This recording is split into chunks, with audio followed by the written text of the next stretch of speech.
All right, good afternoon, everybody. We're going to call this meeting to order. This is the General Policy Committee of the Gainesville City Commission, April 14th, 2022. We've got a very special meeting and hopefully productive meeting ahead of us as well because we will be welcoming the delegation from our sister city from Duhok, Kurdistan, which is in northern Iraq. And so I'd like to start this meeting with a moment of silence. Today is the day that the Kurdish people observe and remember the genocide that was committed against their people under the reign of Saddam Hussein. So if you'll all join me for a moment of silence and keep the Kurdish people in your mind as you do so.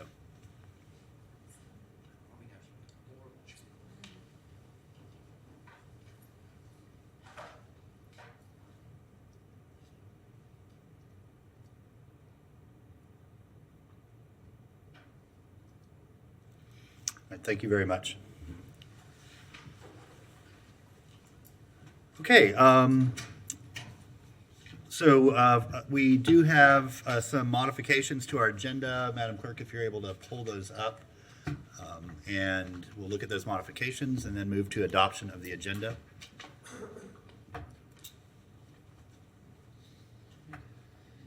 Okay, so you see those modifications. There's a little bit of new backup for the one city item. There was additional backup for the charter officers annual performance review. We added the Wild Spaces Public Places update item and to include Thelma Bolton discussion. And then the delegation from Duhok added some material for their presentation. Commissioner Hey Santos. Move that we adopt the agenda as modified. Second. A motion and second that we adopt the agenda as modified. All in favor say aye. Aye. All opposed? That motion passes unanimously. Up next, we have approval of the minutes from the February 24th and March 10th GPC meetings. Are there any additions, corrections, or is there a motion to approve the minutes? Commissioner Sacco? I move to approve the minutes. Second. Motion and second to approve minutes from those two meetings. All in favor say aye. Aye. All opposed? That motion passes unanimously. Okay, so up next, it is my distinct honor to welcome our delegation from Duhok, Kurdistan. We have an incredible group. We are in the third of a 4-day visit to Gainesville. The delegation has also been in Washington, D.C., I believe in Chicago. Is that right? So we are the last stop, but they always save the best for last, right? So we are so honored to have them here with us.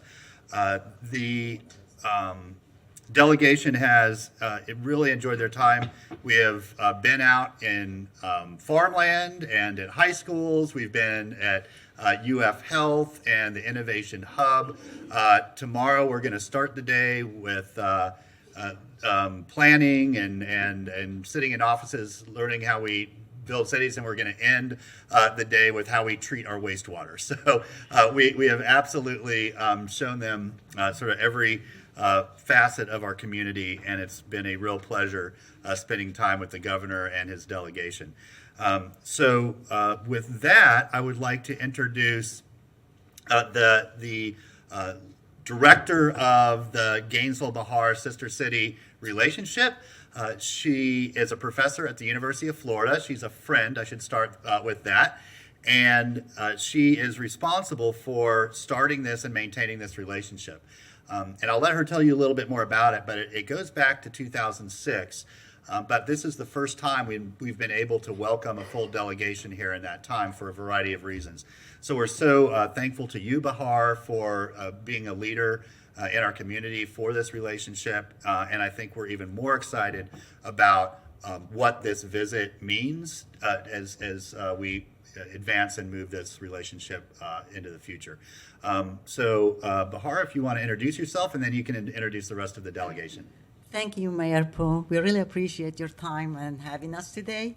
As Mayor Poe said, I have been a Gainesville resident since 1983. I'm a Gator. My husband is Gator. My 2 kids are Gator, and we're staying here for life, I think. So we enjoy this community. And during my time here, we learned about Gainesville and people of Gainesville and how open they are.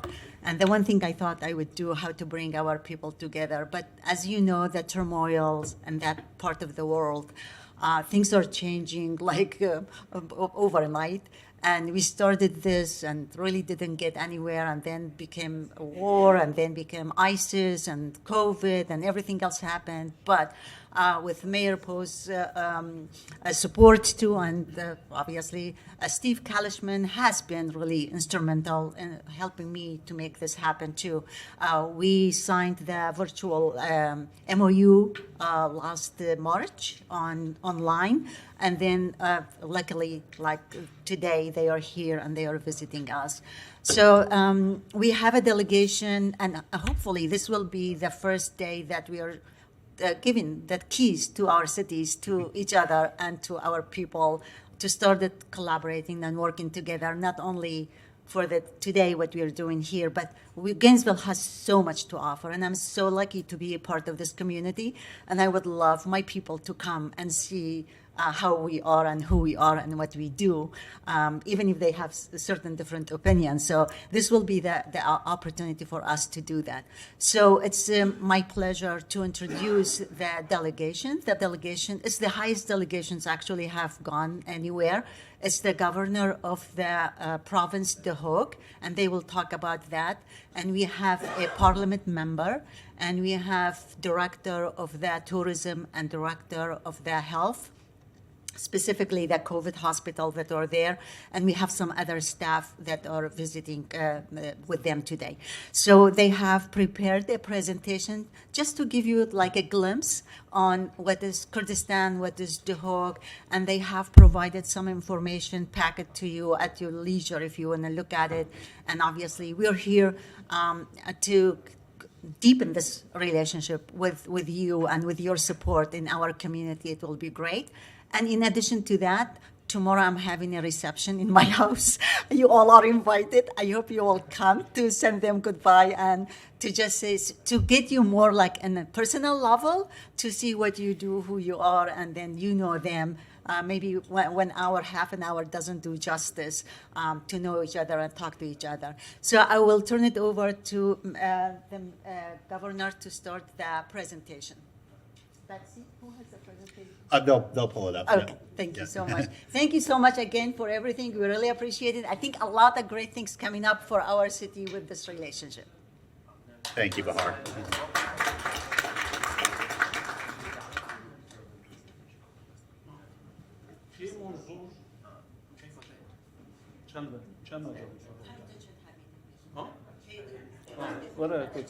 Oh, yes, can we get a portable mic from the back? Just one moment, please.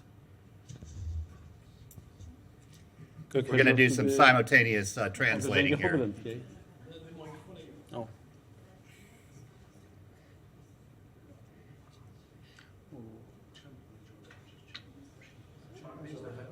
Oh, great. Thanks, Scott.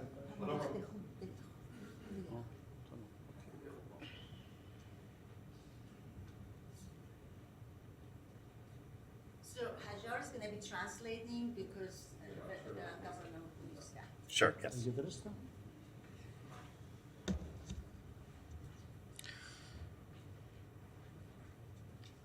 جناب مایری و انجمن باجری شروع نکن. Is working now. جناب مایری و انجمن بریز باجری گینزویل Your Excellency, the Mayor of Gainesville and the Commissioners, سپاس بو پیشوازی هوا گرمش ما thank you very much for this warm welcoming to us. و سپاس بو هوا کل وی سری دی دنیا هین آماده بویند گلما دست خوشکاتی گریدم Thank you for your city and thank you for your people to accept us as a one sister city from the other side of the world to be in part. ام مزنترین ملت به دولت این دنیا دا We are the biggest nation in all over the world. We don't have country. ام 5 میلیون مروین We are over 50 million people around the world. جوا 5 میلیون ام 7 حتی 8 میلیون کسات عراق داد جین Over this 50 million, 7 million of these people we are living in the north of Iraq. ما محاولة كري حكومتك فدرال عراقي دو تشيكين وأم هرمك انتنا في حكومة فدرال دو. We try to have a federal government in Iraq and build a region inside this federal government in Iraq. هرم كردستان الچار پارزگاه بکتید. Kurdistan region is representing four province. بس همه عراقش 19 پارزگاه بکتید. All Iraq is 19 province. مخابنی و پشتی سالا 87 حتی نو که چه آمارت رسمیت عراقی دانینن. Unfortunately, since 1987 till now, we don't have any official censor. السالا 80 حتی نو که عراق دائم یا مجیلی شرابویا. And since 1918 till now, we are just busy with wars. بل هنده وکو ولاتا که به سروبرتی تا پیش. That's why you see it's unorganized countries shown in the picture. بس هرم کردستان و عراق دو تشتید کامل جيك جوازن. But you have to know there's a big differences between the KRG and the central government. زمان ما كلتور ما نژاد ما تاریخ ما همه تشتی ما جيك جدای. In terms of language, in terms of nationality, in terms of cultures and everything. بر هنده جی اگر این سردان عراق بکن دی احساس کن که هین چنه دو دولت جواز دا. So if you pay a visit to the central government and come to KRG, you will feel the differences by yourself. دفع استقرارك تمام یا برقراره. In our area, the safety is secured 100%. و تشتی که هم شانازی پید که این پیک و جیانا نام بین مسلمان و مسیحی و ازدیانه. And what is make us proud, the coexistence between the both all nationalities who are living there, the Christian, the Yazidis and Muslims. دیسا وکو قوم کرد و ترکمن و آشور و کلدان و ارمن هم همی پیک And as a nation, we are a Kurd, we have a Chaldean, we have a Syrian, we have Armenian, we have a Kakais, and we have a Turkmen as well. و نکتنی هم پیک و جیم بلکو هم پیک و جی اداره هرما کردستان هم همی پیک و بریبت We are not living together only, we are administrating together the country as well. جیگری من کسی که کریستیانن و که او پارزگار دو که چنکه از الویره. My first deputy, he's a Christian guy and he's acting governor now because I'm abroad now. و هر واسه جیگری سروک انجمنه که چکو ازدیه. And also the assistant to the head of the provincial council, she is a female Yazidi girl. مال است وزیر حتی تدگهیت خواره. In the top level of the administration, we have the Christian and Yazidi in these levels. و پارلمان کردستان کل 111 کسا پیکتید. And in KRG parliament, we have 111 seats. 11 کسلی شپیک هاتانا. 11 seats over that, they are from the minorities. شوان 6 کس بو کریستیانا. 6 seats is belong to the Christian. بو نمونه کو ملت ارمن گلای کی من دفمه بس ما دیسا کرسی که دوی واجی. For example, the Armenian, there are very few householder in our community, but they have a seat in the parliament. نظام ما نظام کو دموکراسیا. Our policy and our system is democratic one. از خوشی الانجمن پارزگاه هاتی هل بجاردن. I've been elected in the conventional consulate in my city. بس انجمن شلوی خلکی و تتهل بجاردن. But the member of the commercial province being elected by the people. تفما ما باوریا آزادی هی. We believe in freedom, پیک و جیانه. coexistence, اکسانیان بین مروجنا. the equity between the female and man, gender balance, آزادیا رادر برینه و آزادیا روزنامه freedom بانی. of speech and freedom of journalists, و بنمایت مجتمع که مدنی. and the principle of the civic society. بس بیر نکن ام 4 دورو برید ما کنه ام چه ظروف داشتید جین. But you don't have to figure out our neighbor. جیرانت ما ایرانه. Our neighbor is Iran, سوریا. Syria, داعشه. ISIS, حشد الشعبيه. and also the PMF, which is called the People Mobilized Forces by Shia as well, ترکیه و PKK. and Turkey and PKK. يعني بداخل و دورو برید عراقی همی یعنی حالته که بجنه شر یا نیف شر داد جید. Unfortunately, we are living in such places or are all surrounding us, or our territory is they are in war or they will be in war. در هنده جی احتفاظ کردم نظام دموکراسی و تأمین کردن آزادیات و منطقه دا یا دجواره یا That's why to have this principle of democracy is very hard to implement it, or to provide the security to the area is very hard also. بوی که ام پشتا خوب ولات دموکرات و کو امریکا گرید دین. That's why we are depending in the democratic countries like the state or the American government. بس با فيتم اعتماد السرخوبك But we have to depend in ourselves first. وفيتم برگریجی الوابا ورا بكينا بتكو ما بهاي And we have to defend of our ideology that we believe in. برهندجي ام تصورت كيم وسرعب وبتشكي خوما باشترين لشكري هيكو اوجي بيشمرگنا That's why we are believing in our forces. We have a weaknesses in the region, but we are proud by ourselves. وكتشيت ماجي كتشيت بيشمرگا از بيجم دنياي دوي And maybe you heard about the woman fighter. We are proud we have them. نعم شر خازي نعم بواري بشري هيا We don't need the war and we don't believe in war. وهم دايم جي دجي شرينا We are against the war every time, بس ما بواري هيكو ما حق برگري كلنش نفس خوها بيت but we have the right to defend ourselves. چونكي او داعش بسري ما هينو يتشتكي زوري مازم What we face it from the ISIS is something horrible. افرو روجا جنوسايد كرنا قالي كردستان 4 ابريل Today, the 14th of April, is the day of the genocide of Kurd people.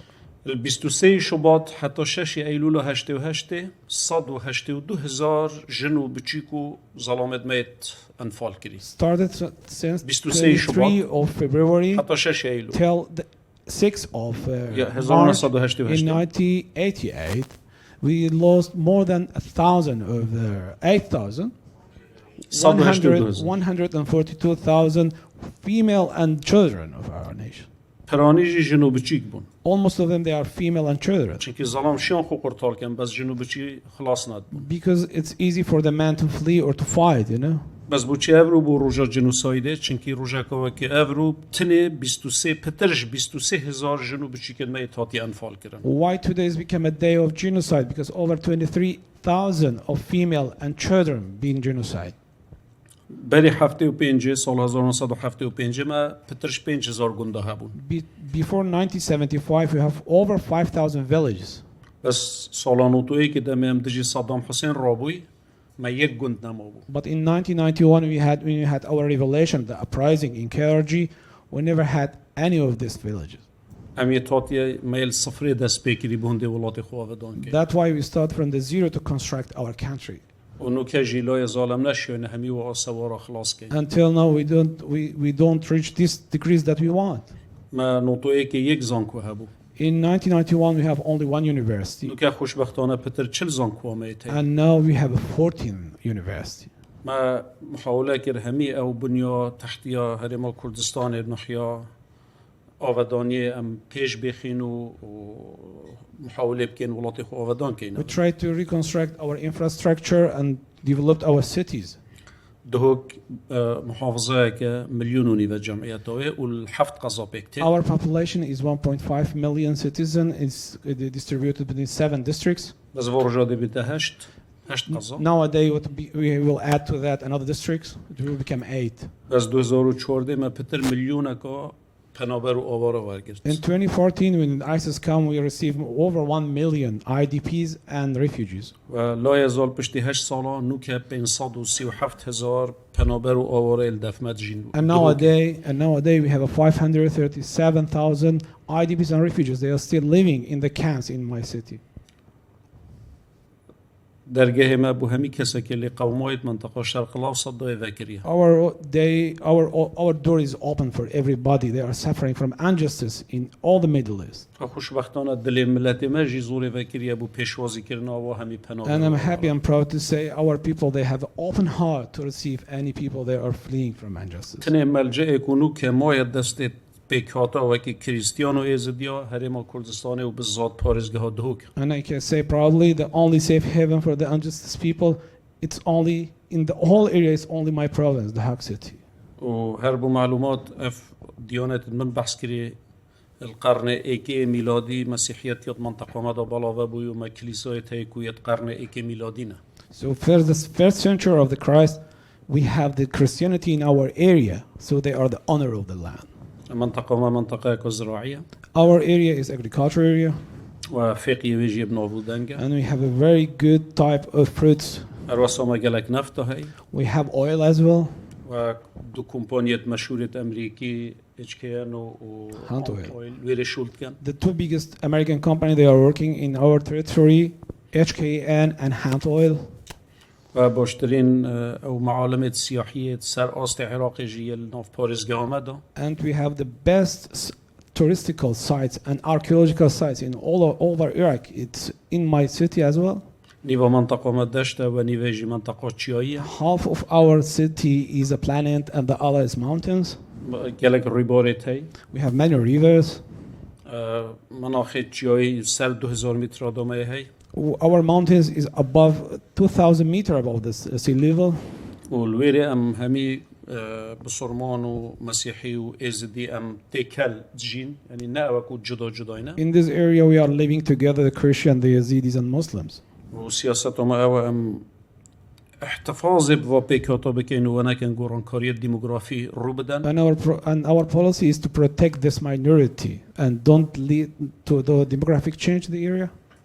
برو واجيكو بداخة وهيدي اف بيكوتات منطقة الشرق الأوسط دو برف نموني تشن And versus Visa, and as you see and have information, this minority is going to be disappeared in the other area, like in the Middle East. البته التحديات جد منطقة دو تزورن وكي من أموجة بيداي Of course, the challenge and obstacles is a lot you can find it in our area. بس منافتم بچينا بابت نخوش ما بخوشم بري خوب دينا تشتيكو جيش بينية درست كت So I would like to be optimistic in place to be pessimistic. I would like to talk about the good things in here. أدفتم استفادة الأزمونة هوا وار بگرين I would like to take advantage from your experience, يا زانكوا فلوريدا the experience of Florida University, يا بابت تويت پیشکتیت مجال تندرستی دا health sector, مجال چاندنه دا agricultural sector, مجال اداره دا and also administration sector. کام چوا بشینم جی شیانت خود نخیا اداره و حکومت و پیش So بخین how we can scale up our skills for the administration issues and also the other sectors that I mentioned. و چوا باشتر بشین کلتور دموکراسیت و پیگ و جیان منطقه دا بپارزین و برف پیش و How ببین we can get the approve the democratic system and democratic principles in our area. And و تمام دم دا جیمد و تریم کردستان هم ببینه عامل استقرار بو منطقه نکی نخوشی And we as a clergy and the Hooks administration, we want to become a principle of peace building in the area. هوا دعوت كاين هرم كردستان We invite all of you to visit us in Karachi and Duhok, وباجر هوا دهوكي to your city, Duhok. وما بيخوش اف بيونديت ما خرد ببن وطواري عملي دا انجام هبن We hope to have a practical steps forward in the sectors that I mentioned. و نوفبرا لاين ميت بيوندي دار ولاين تواني دوائر بيوندي دار ام علاقاتك تشيكن كو خير بو مهر دولت دا هبيد And to build a bridge of connection between our related department and your related department. بس بالتأكيد إن دولتك ومظنا وولاياتك ومظنا Of course, you are a big nation and you are a big country.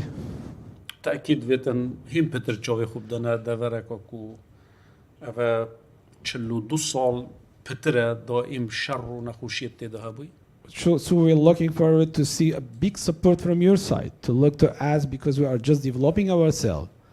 هیوی دارم ام هر دو جیم بشیم بوی کدو جه مفای بید We hope we can exchange the experience between each other. من درش کر زور سپاس I talk a lot. Thank you very much. زور سپاس بو Thank پیشوازی you ها very گرم much for this warm welcome. و انشالله جرب هید دو که کدو بگیریم I hope to see all of you in Duhok next time. Thank you very much. Thank you. Governor, thank you so much, and thank you for the warm invitation. We will work on coming over to Duhok and exploring and learning from you all as well. It has been a very memorable exchange, and I think that everybody who you have met and whose lives you have touched have been improved because of that. So we cannot thank you enough. And this, as they say in the movies, is the beginning of a beautiful friendship. Would any members of the commission like to offer any words?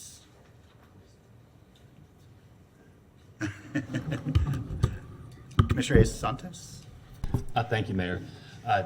Thank you for coming here and experiencing our city. I wish I was able to be here more, but I just came back today from being out of town. But I hope that I can come and visit you in your city and experience your culture and the wonderful things it offers. Thank you. Commissioner Ariola? Thank you. I'd also like to extend my gratitude. Thank you so much for coming to visit Gainesville, and I look forward to the day when I can visit the Duhawk region as well.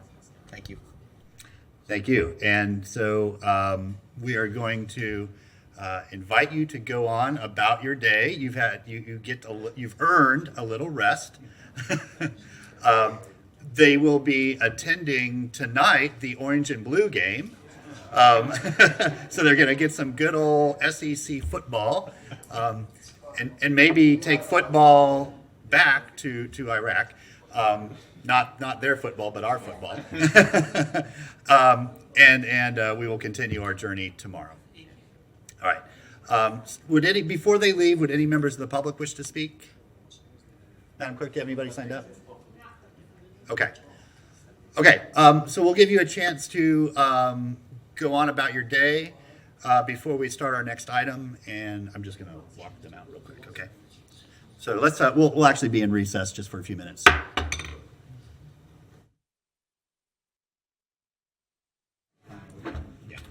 Okay, we'll come back to order. Thank you all very much. That was both insightful and exciting. Okay, up next we have our General Policy Committee Administrative Session.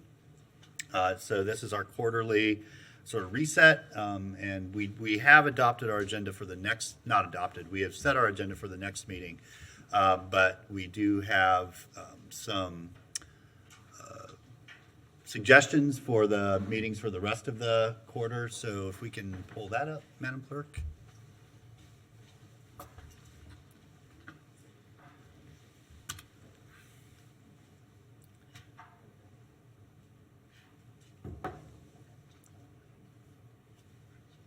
Okay, thank you. So again, we did discuss the April 28th meeting at a gender review yesterday.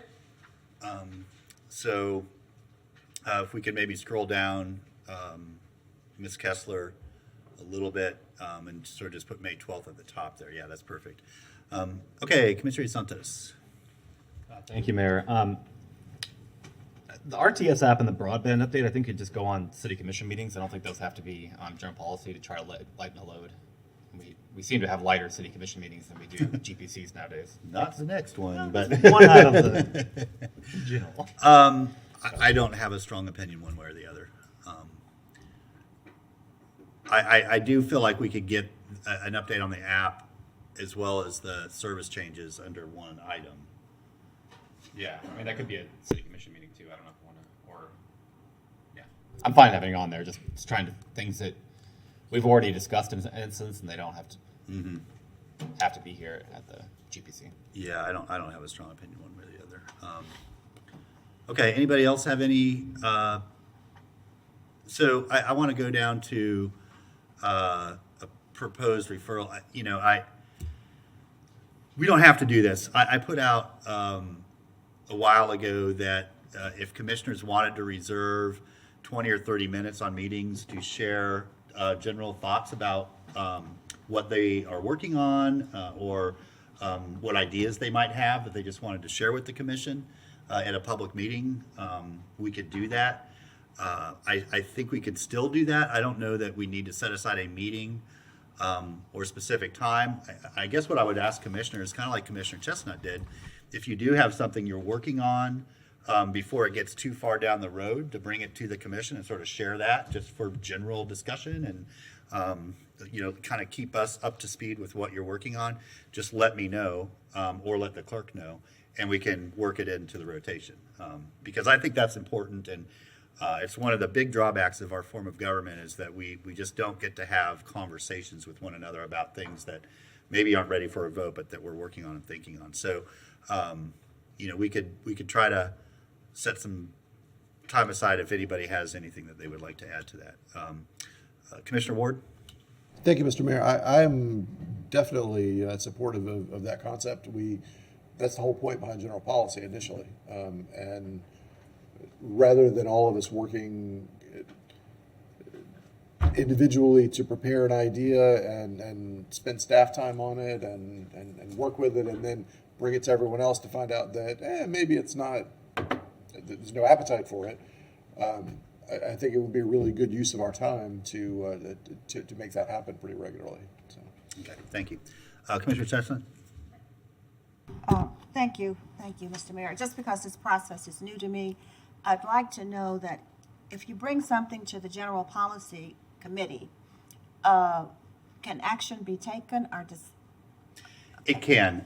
We do not take, so no ordinances, no resolutions, but generally, the idea is that the types of motions that would be made or action taken would be to direct staff to, bring back further information, or even a vote of endorsement, like we like this and want to move forward with it. So yeah, we can take action. Yeah. Commissioner Santos? Yeah, thank you, Mayor. I do think that we need to schedule a special election discussion and try to find some kind of compromise that six of us are okay with, because the currently what's in the charter is not, it can't work, I don't think. So we have to find some kind of compromise on that. I don't want to place that on the 26th and move the broadband update to a city commission meeting instead. But I think have to have a deeper conversation from that last time. Yeah, Thank you, Mayor.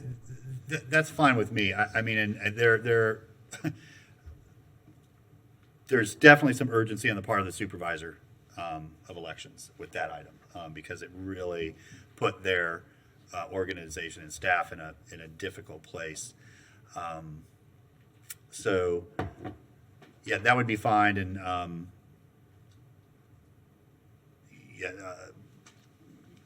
Ms. Curry, the broadband discussion, is that ready to go whenever we're ready, or yeah, okay, go ahead, yeah. Yeah, Mr. Mayor, Commissioners, so if we move the broadband off of the GPC, I would suggest we move it to the June City Commission meeting. We are making a lot of progress, but there are some legal analysis and other things that we're doing that we need time to complete it. So Okay. if we move it to City Commission, move it to the June meeting. So I'll just leave that at your discretion. When you are ready, just go ahead and you can place it on the agenda under one of your items. Yep. And we'll deal with that agenda review. Okay. Thanks. That's fine. Commissioner Ariola? Thank you, Mr. Mayor. I'd also like to say that I agree with your idea to allow for some commission discussion.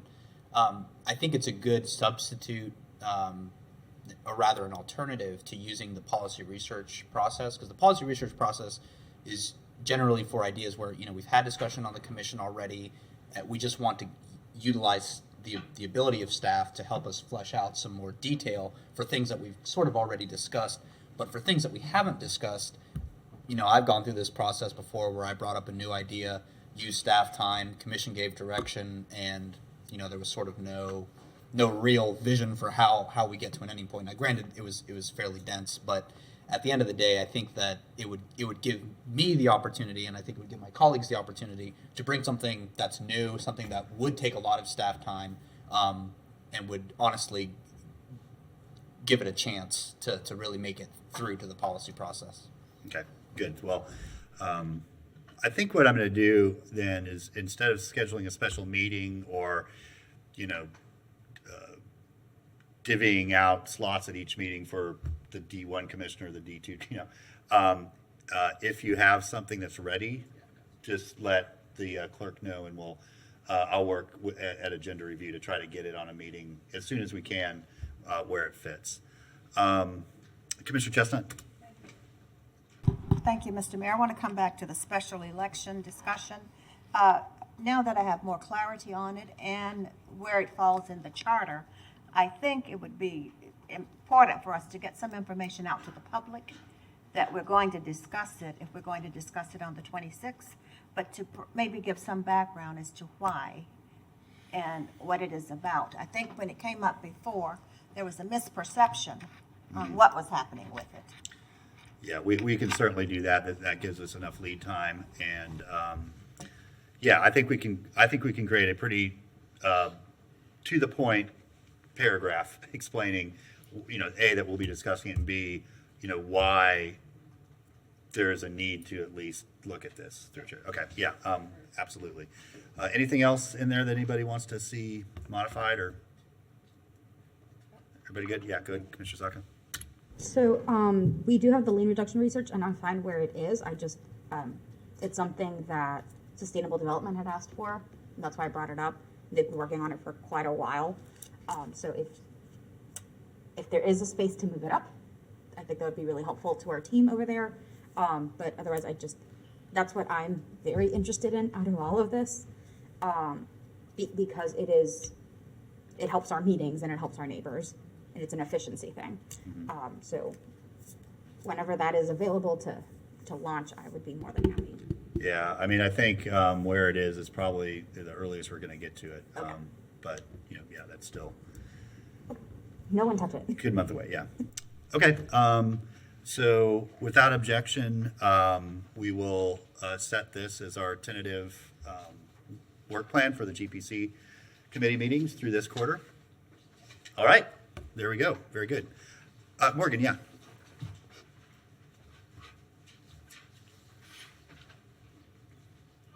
Commissioners, Morgan Spicer, Interim Policy Oversight Administrator. I did just want to remind you all that per commission rules, the referral list to standing committees, including the General Policy Committee, sunset on April 30th of each year.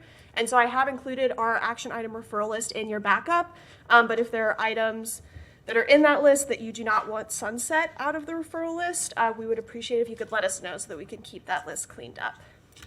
Yeah, I appreciate that. Another alternative is that we reintroduce them. I think part of the beauty of a sunset list is everything gets sunsetted. If they're still important, they come back. Commissioner Santos. Thank you, Mayor. We should probably change that date because that date was set around our spring elections. And now that we're moving to fall elections, it probably should be moving to January 1st or the beginning of when new commissioners might come in instead. That's a valid point.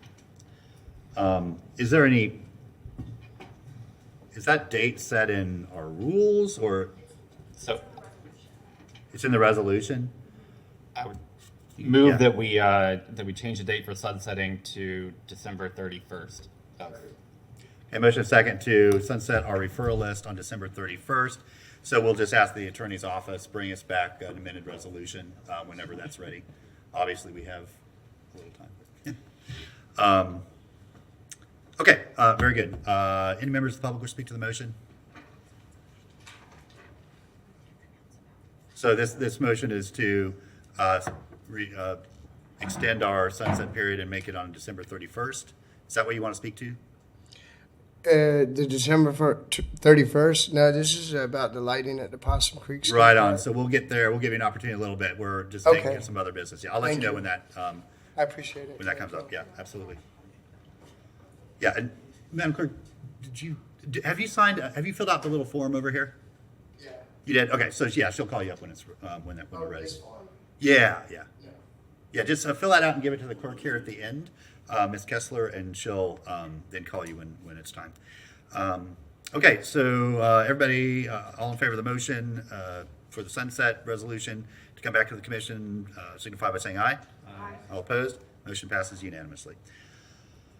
Okay, up next we have our One City Community Relations Plan, and so thank you very much for all of the charters for the work that they've been doing on this. We've been getting some periodic updates, I know, but we're glad to get it before this full body as well as our neighbors. And so I could recognize Ms. Curry or, Ms. Carter. Ms. Yvette Carter. oh, Ms. Carter is going to lead this off. Okay, very good. Welcome, Ms. Carter.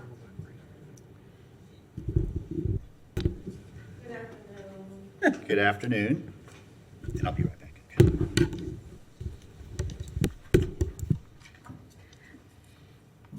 Mayor and Commissioners. Oh, it got loud when I put it down. Am I too loud? Okay. Mayor and Commissioners, Yvette Carter, the Office of Government Affairs and Community Relations. I am here to do a brief update about where we are in our One City approach. We're about 2.5 months in to our combined Government Affairs and Community Relations Office. And this brief update will just outline our work as we move to the expanded community relations efforts under the new One City lens. So I'll say up front that I may just say community relations because government affairs and community relations is a whole sentence by itself. So since we are talking today specifically about the community relations piece, if I get real comfortable and say that, know that it is the Office of Government Affairs and Community Relations. Next slide, please. Oh, and the other thing is, I can't see you in these glasses, but I can't see this paper without it. So I'm gonna look like Santa Claus, Mrs. Claus, because I'm gonna look like this. So just forgive me. The vainness of me, I had to say that. So who we are, our charge in our office is to develop and shepherd the relationships with all of our stakeholders, with our neighbors, our elected and appointed officials, the business community, other public agencies, in short, everyone. So our community relations efforts go above and beyond just meetings. It is truly all of the relationships that we hold with our neighbors and with our community. We are also the city's ambassadors in the community, and our work is to ensure that Gainesville becomes an equitable and sustainable community that is a great place to live, to work, and to experience. Next slide, please. So our goals are to be a reliable, dedicated resource to our community, to lead action that addresses and alleviates the issues in our community, and to really empower our neighbors to be actively involved in civic matters. And we do so through our core services, which you'll see that the actively involved in civic matters piece, we have specified some specific programs to ensure that we help empower our neighbors to do that. Next slide, please. So our core services really is like a five-pronged approach. I start to say like a five-legged stool, but I've never seen one of those. That would be a strange stool, so I'll just say five-pronged approach. And not in any particular order, but I'll just say them, and they may not be exactly as they are on the screen, but they all, for us, are equally important. And one is community outreach. And that really is just the programming that we develop internally and then go out and host and to host and perform in the community. Community engagement, that is really interacting with the community to provide the information, requests, and services to build really help have the community build our planning. What if we come up with an idea, if you all come up with an idea, we really want to engage the community to get not only their opinions, but their expertise around it. So there are different ways that we will engage the community. Those are going to be specific to whatever the topic is. I will do an aside this month. I think we're talking about the ballot surtax initiative. We're engaging the community in many different programs and workshops on that. There's some affordable housing workshops that are coming up. And so if you attend those events, those will be two different ways that we engage because the topic really calls for that. Neighbor and community advocacy, we really want to be the office that assists in working towards solutions with any issues that our specific neighbors have with any of our services, with maybe it could be staff or concerns that they're having in their neighborhoods. So we want to be that advocate, be the voice for the neighbor inside of City Hall, GRU, RTS, all of our departments. Community partnerships, that is the programming that we assist other organizations with. We sit on many advisory boards. We sit on board of directors. We are part of many working groups. where we may not have developed the programming, but if there is an issue in the city, we want to be at the table, providing a leading voice and being a part of the solution. And then community investments it's pretty much what it says, that we look for opportunities to invest in our community through events, programming, and nonprofit organizations to ensure that our community is the best place to live. Next slide, please. I'll probably spend the most of my short time here talking about our community outreach projects and programs, some of which are ones that are under development right now or in development right now. Others are ones that we are already doing. And then I'll say, as an aside going into this, we are working with our departments, all of the departments across the city, to come up with a full compilation, a comprehensive list of all of our public-facing and community outreach efforts, which are not encapsulated in this slide. So first is our Community First initiative, and we are excited about this one.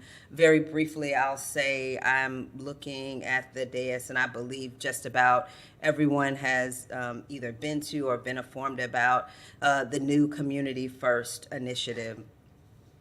Community First is really a vision of the city manager to be in the community, focused on neighborhood-specific issues and concerns, and working collaboratively with our neighbors. So it's almost like, I don't know if you've ever heard the church has left the building, where the church will just leave the four walls and go out into the community to provide the great work that churches do. This is the same type of concept. Our department leaders and teams are leaving City Hall, leaving GRU, going out into the community and meeting people where they are to help them, to hear their concerns, to collaborate with them on ways to alleviate those concerns, and really make sure that each neighborhood, one by one, is a thriving neighborhood. City Services Fair is another program that I have listed as in development, but we're pretty much there. Our City Services Fair, we plan on doing 4 per year, and when I say year, I'm talking about fiscal year. We have 2 that we're planning before the end of this fiscal year, and that is really providing an atmosphere in which our citizens, our neighbors, our residents can come out and learn about city services from the people who provide those services. Another portion of that event, if you think about kind of the job fair atmosphere, it's really like that. But another part that I think is unique and pretty fun or cool part of this program is that we'll have specified areas of focus, whether it be health, whether it be the work that the chamber does, whatever the subjects are that are high in our community, not necessarily of concern, but that we would like to have the community educated on. There will be a special focus on that on the main stage. The next is Youth Mentor Fair. Really sort of the same thing, but with the focus on pulling together all of our community resources as it relates to nonprofit organizations, programs that the city is doing, maybe programs that the county is doing, just any youth serving program, any youth mentoring program that we can pull together, same type of atmosphere, but providing the parents and our youth an opportunity to, in one place, see where their kids can benefit from all of the great services that the city is currently providing, as well as other organizations within our city, within our community, I should say. City Hall 101 is really our play on bringing City Hall into the neighborhoods, as very similar to our Citizens Academy, but actually teaching our neighbors in their setting, in their neighborhoods, ways to come and address the commission, ways to be able to not only address their concerns, but provide input on things that are on the agenda, on your plate, in your purview, empowering them by teaching them the ways that they can come here and engage with confidence. So yet another way that we are empowering our neighbors. And then we also would like to have and make sure that that we have a community engagement event that, in addition to showcasing our city services, that we can gather and provide to you all our community's input on what strategic priorities that they feel should be listed in the city strategic plan. So that will also be a part of our city services fair. So I'll talk a little bit, just very briefly and high level, about some of the program that we're already doing. Some of them are GRU specific, some of them are general government specific, but know that our team is working to collate and find ways that they can go across the entire city. One of which that we're excited that will be expanded across the city pretty immediately is our employee volunteer network. We've been doing it for a few years on the GRU side of the house, but it really is acknowledging our employees' efforts in the community over and above the work that they do here, because we do great work for our neighbors while we're at work, but also our employees are extremely charitable. We'll talk about the charitable campaign in a moment, but they also care and volunteer in many different places. So it is an incentive and awards program for the work that our employees, for the volunteerism that our employees do in our community. GRU in the neighborhood, that program is a very familiar staple at the utility, where we go out and, depending on what the neighbors what that neighborhood needs, what that community is looking for, we can develop and present GRU resources in the neighborhood. So, for instance, if there's a neighborhood who really just have an issue with high bills, we go in and do a Take Control series and teach them low-cost, no-cost ways that they can really have a say-so and be the masters of their own destiny as to what their final utility bill is. Not the rates, because no matter what the rates are, there are ways that you can manage your utility usage to get to a bill that is within affordability for each household. Engineer U is a partnership that we are currently doing with Society of Women Engineers at the University of Florida and Jacobs, and we're looking for ways to expand that to include other departments in the city. But I call this our Bill Nye Science Guy type of things. We go into the elementary schools and we really do those quick 30-minute programs and 30-minute activities that undergird the work that they're doing. I was gonna say for the testing, but it'll be a different test next year.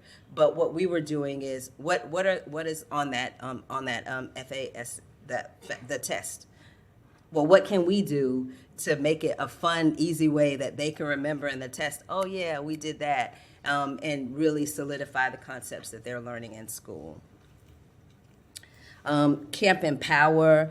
I'm excited to say that although COVID stopped us for a couple of years from doing Camp Empower, this year, right along with the One City concept, we were able to borrow a couple of days from the city's spring break camp and do some of the GRU programming right in a camp that we already have up and running with professionals who know how to handle kids, who have that licensing.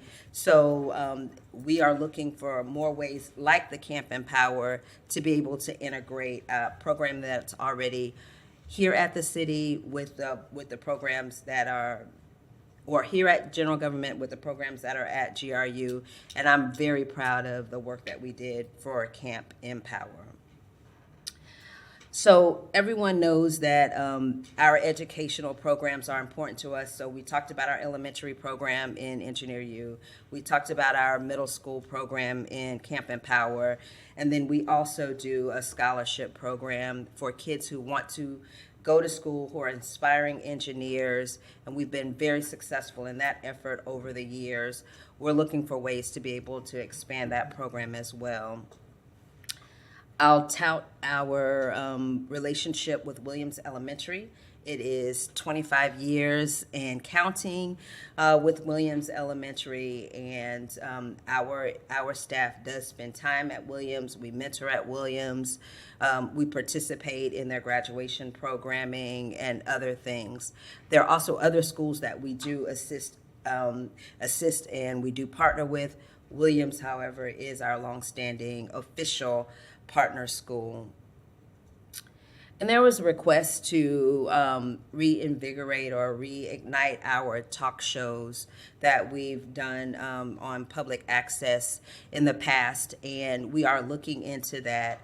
I will note that we are still doing those spotlights, but just in smaller bite-sized pieces that that our communication staff have really researched and found are more requested by people in the community, and they see more open rate, more interaction, more engagement with those shorter pieces. But we are looking at ways that we can also do other shows. I will note that GPD does a great One Community show, and if you haven't looked at it, I'll do a commercial for them.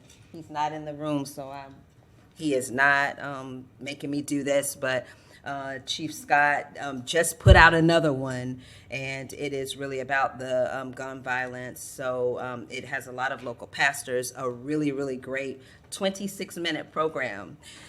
So if you have the time, or when you have the time, I would suggest that you look at that.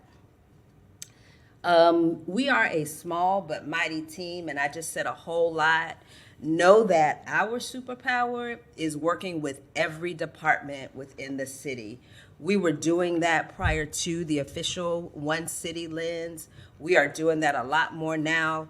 So please don't think that Yvette Carter is not getting any sleep at night. She's not, but it's not because of this. We really do have collaboration across all of the teams within the city. And what is really neat about, and I'm using these big UF college words like neat and cool, but y'all know me, so you know. But what I really find impressive is because I sit in the seat where I am able to be in all of the leadership team meetings, folks are looking for more ways to be able to collaborate and to help make this lift. So I just wanted to note that. Next slide, please. Community partnerships, I did kind of mention already. The other piece that I didn't say that I'll say now is that we do participate in and attend neighborhood meetings. Not only my department does that, my office does that, but as you know, GPD attends at least 70 Crime Watch meetings each month. So know that neighbors are being heard, that we are engaging neighbors in all ways across all platforms. Next slide, please. Community investments is just what it says. We do look for opportunities to sponsor community events, programs, and activities. In addition, we do receive many, many requests for sponsorships for programs, activities, and events in our community. And we do work through a matrix and ensure that as best we can that we cover the requests of the communities and that we are supporting the good work that our neighbors and nonprofits are doing in the community. Next slide.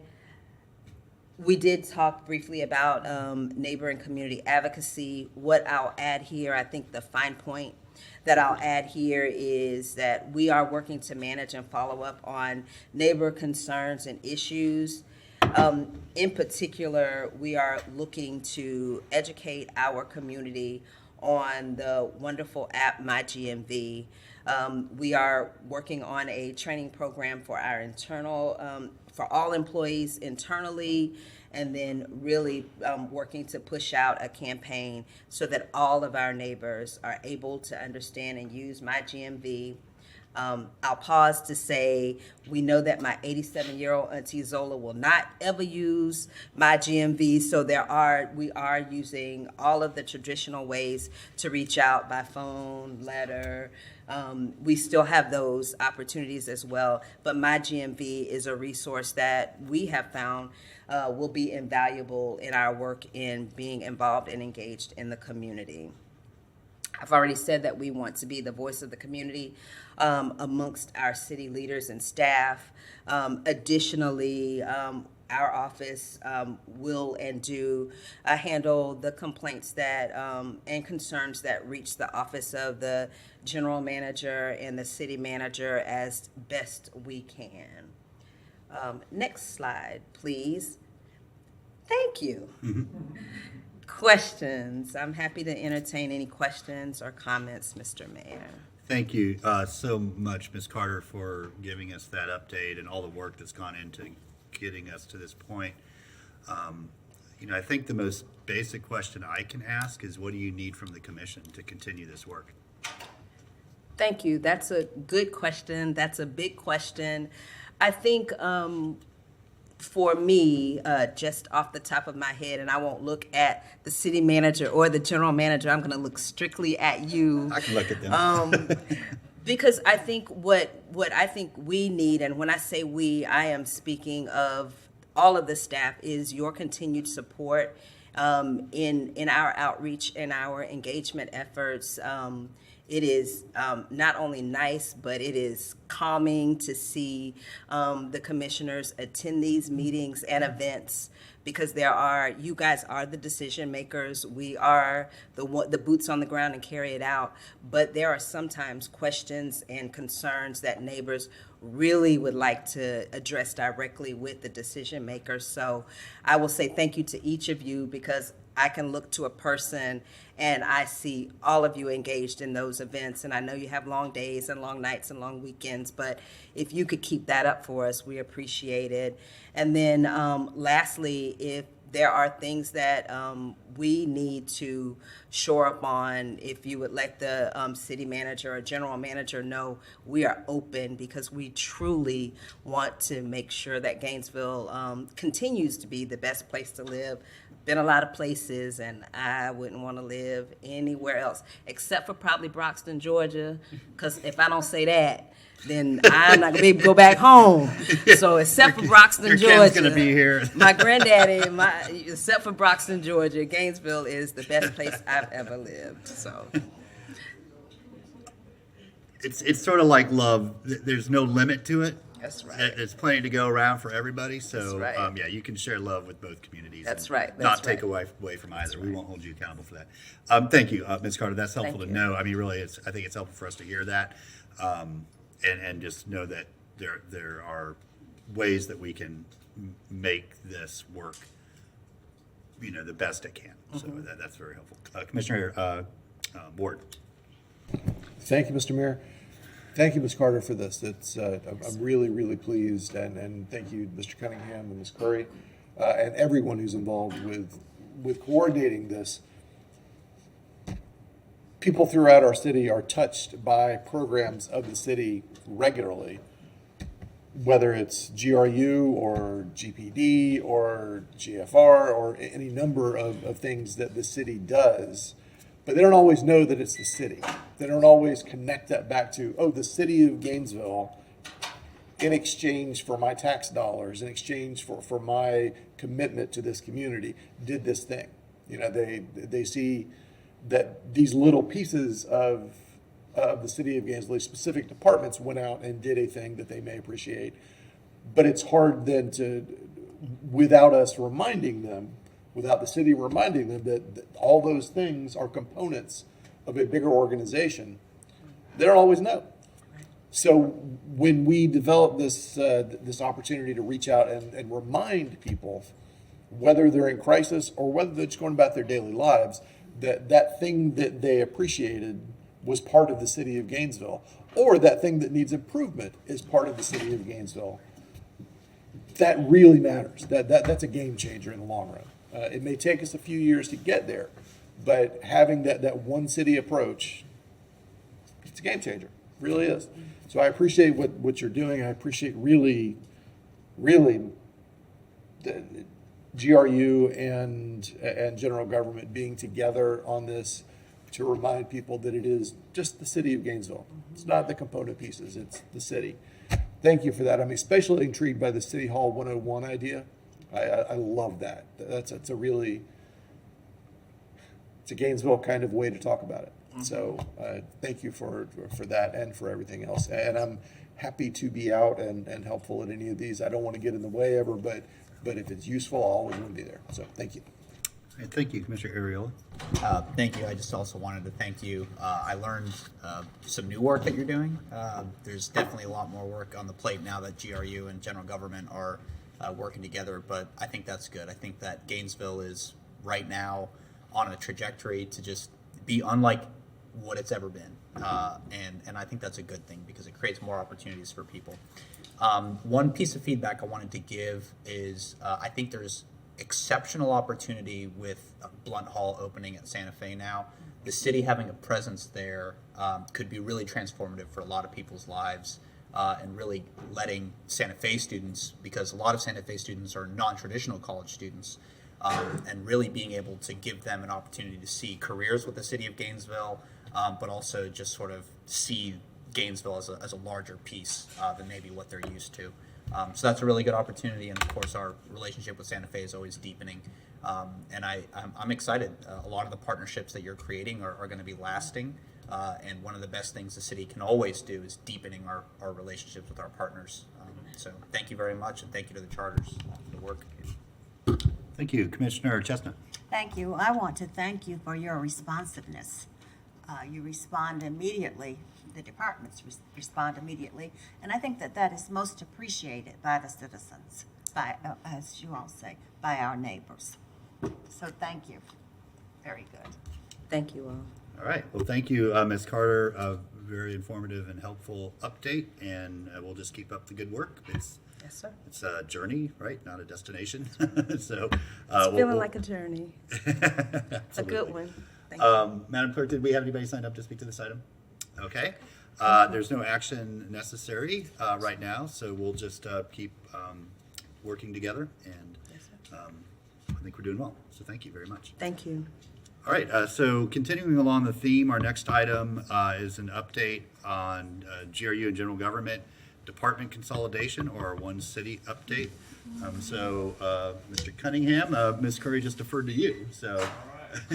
Well, I'll just start, Mr. Mayor, by just saying I kind of listed out a lot of successes over the last couple of months that we've been able to achieve. And so I'm just going to read just this brief list. And then in your backup, there is a summary of kind of a lot of the more major points where we've gone. But a couple of things, you just witnessed the first one, government affairs and community relations. And the city manager and general manager coming together, bringing that, kind of standing that up and working it across the city, I think is a huge success in terms of collaboration and consolidation. Our strategic planning process, which you all have been a part of all the charters coming together, is to me, a real symbol of just working together. We had an incident at the Deer Haven plant, a fire earlier this year. I think I listed out 8 different departments across the city of Gainesville that had an element in responding to that, and all the way to risk management and working through those elements of the situation. Workday collaboration, we are continuing to work and improve the system that across the whole city that we're using, and we have staff across the city working together on that. The employee rally yesterday was a really, I think, a successful thing that team does every year, where folks across the city from just about every department contribute to that, work together, do that in just a very successful way. There's an item coming to the City Commission soon on Bulware Springs, where the city worked together, multiple departments, to do what's best for the community at large. And so I just wanted to comment, there's a lot of things going on and moving in the right direction and trending in the right direction of one city. I'm glad that's happening, and I think we are having a cultural shift that's good for the city overall. So with that. Excellent. Ms. Curry. Thank you, Mr. Mayor. I'll continue. Our HR functions are aligned, GG and GRU, and so we're working together with Laura Gretz and Cheryl McBride to make that totally unified, and it's just a great feeling to see that work together.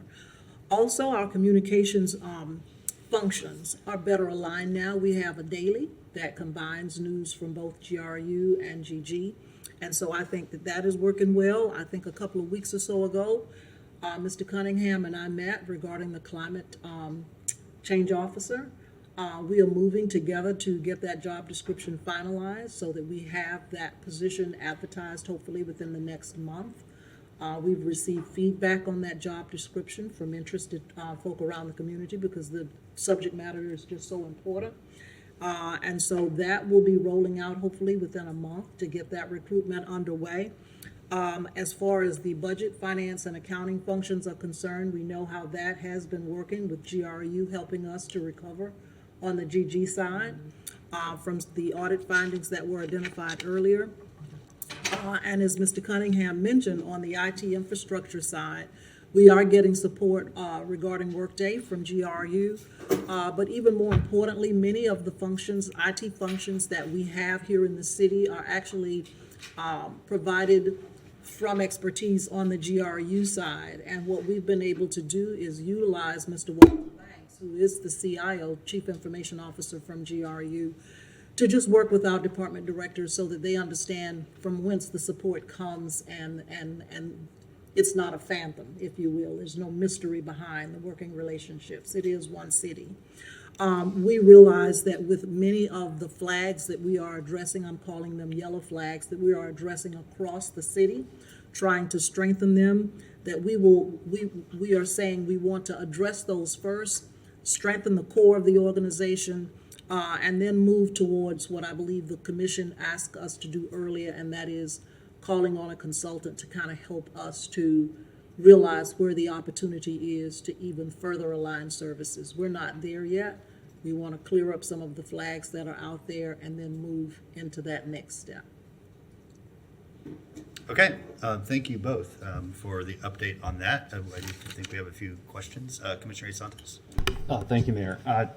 First, I want to thank both of you for really working together and amazingly, well, all the charters, but I know it's always been mainly general government and GRU has been the main, I think, battlefronts. But I really do appreciate both of you doing that. I think that we're on a good path and taking kind of new steps every day.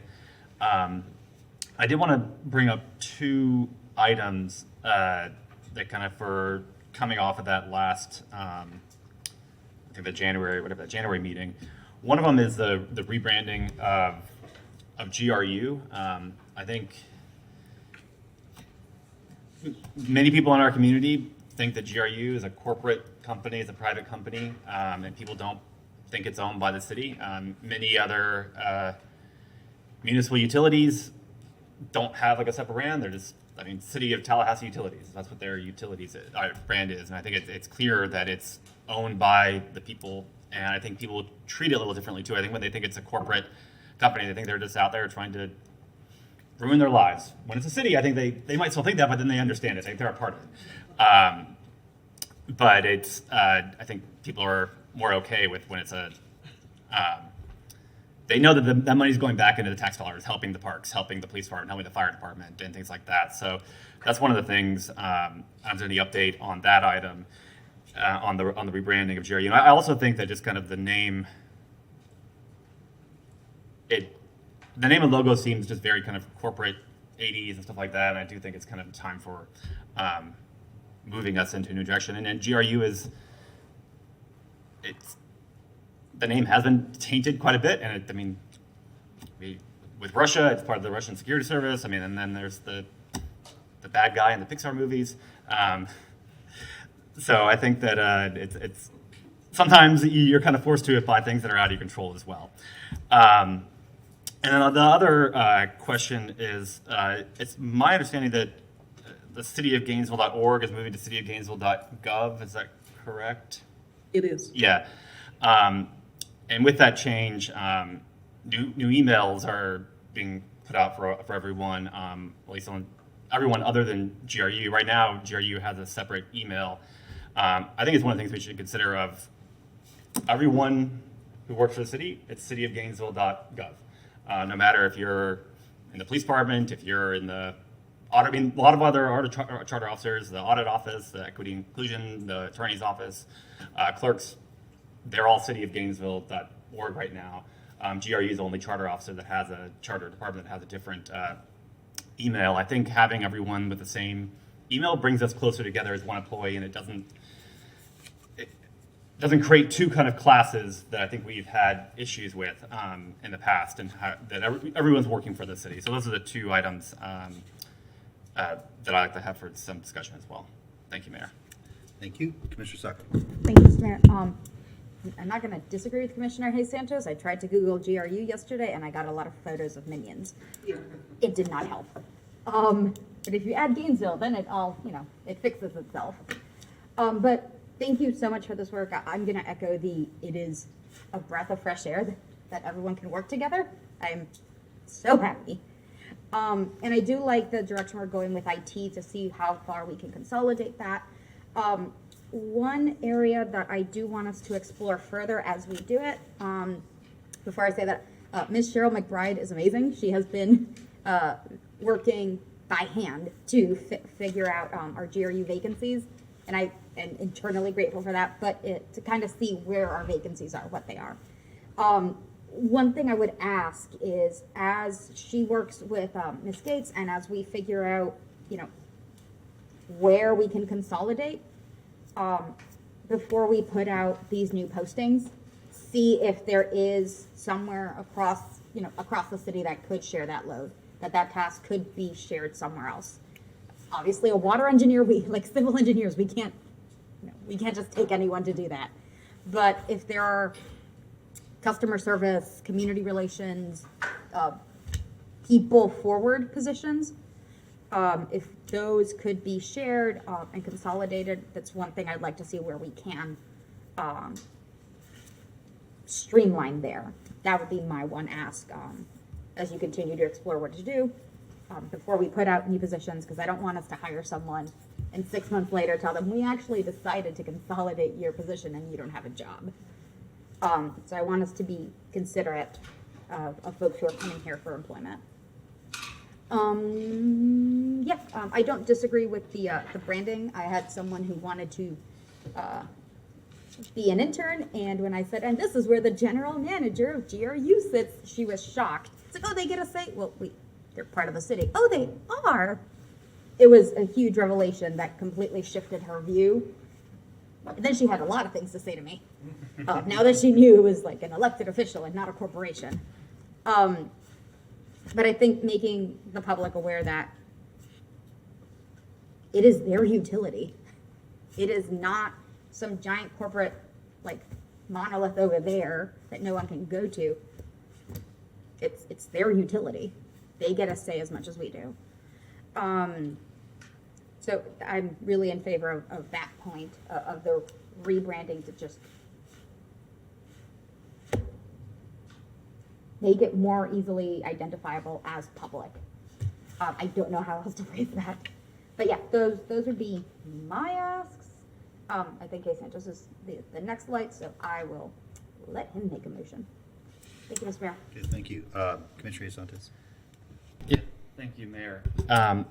I'll move that we ask staff to come back at a future city commission meeting with kind of the pros and cons and the issues of having all city employees be under one email domain address. And then the second would be for GRU to come back at a future city commission meeting with kind of what would a plan start to look like for us going through a rebranding process, and what would that entail, and kind of costs and different things like that as well. Second? Okay, a motion and a second. Commissioner Chestnut. I have a concern here. So in rebranding and in taking away the identity of GRU, I don't think people are confused. They know that GRU is owned by the city of Gainesville. In trying to rebrand it, are you looking at then putting all of GRU under one entity? What I'm saying is that when we were doing the charter, there were some people who wanted GRU to be dissolved and be put under the city manager. So I don't want the public to think that that is what is about to occur here, and that's what your rebranding means, because that's not something I would be for. Okay. Yeah, that's not what I'm proposing Okay. at all. It's similar that, I mean, I- our city auditor's office, the city of Gainesville auditor's office, it's just having one brand for the whole city, and then everyone is under that. No, nothing with changing charters or anything of that Right. nature. I just think we just have to, Yeah. when we bring things up like this, you have to be very, very clear, because then people get Yes, yes. Yeah. misinformation. Thank you. Thank you, Commissioner. Commissioner Saka. Thank you. And I would add to that, Commissioner Chestnut, that as someone who grew up with FPL, I always thought like, yeah, the state has utilities. Then I grew up and I went, oh, it's a corporation. So when I got here, it's the same thing. It just happens to be a utility in Gainesville. It happens to be a utility in Florida. That's why it has the name. I think with like logos and stuff, it's, Commissioner Ward brought it up last time we talked about this. If you go to UF, whatever department, it has UF. And then all the sub-departments, it has everything else. It is one identifiable logo, and then all the other departments, sub-departments, program, institute, what have you, can have their sub-logos, their titles. But at the very top, it is the singular entity that is the University of Florida. And I think that's what we're hoping to get, that GRU's logo is not pretty. I'm not a fan of the bronze and black and just general. It doesn't match anything that the city has. It doesn't look like a municipal, people-friendly outlook. I don't know how else to describe. I'm so sorry, Tony. It doesn't look related at all. If you take our seal and put GRU next to it, it doesn't look related. So it's hoping to get something that looks more interconnected, more cohesive, and that says this is all one. It's all out of the city. Thank you, Mr. Mayor. Thank you. Is there an interest with the maker and seconder to also add the suggestions from staff, which is for the city manager and utility manager to reach out to other organizations that are similar to sort of gain some knowledge from how they do things? And then the second was publish a RPF or RFQ for an outside firm to conduct further analysis.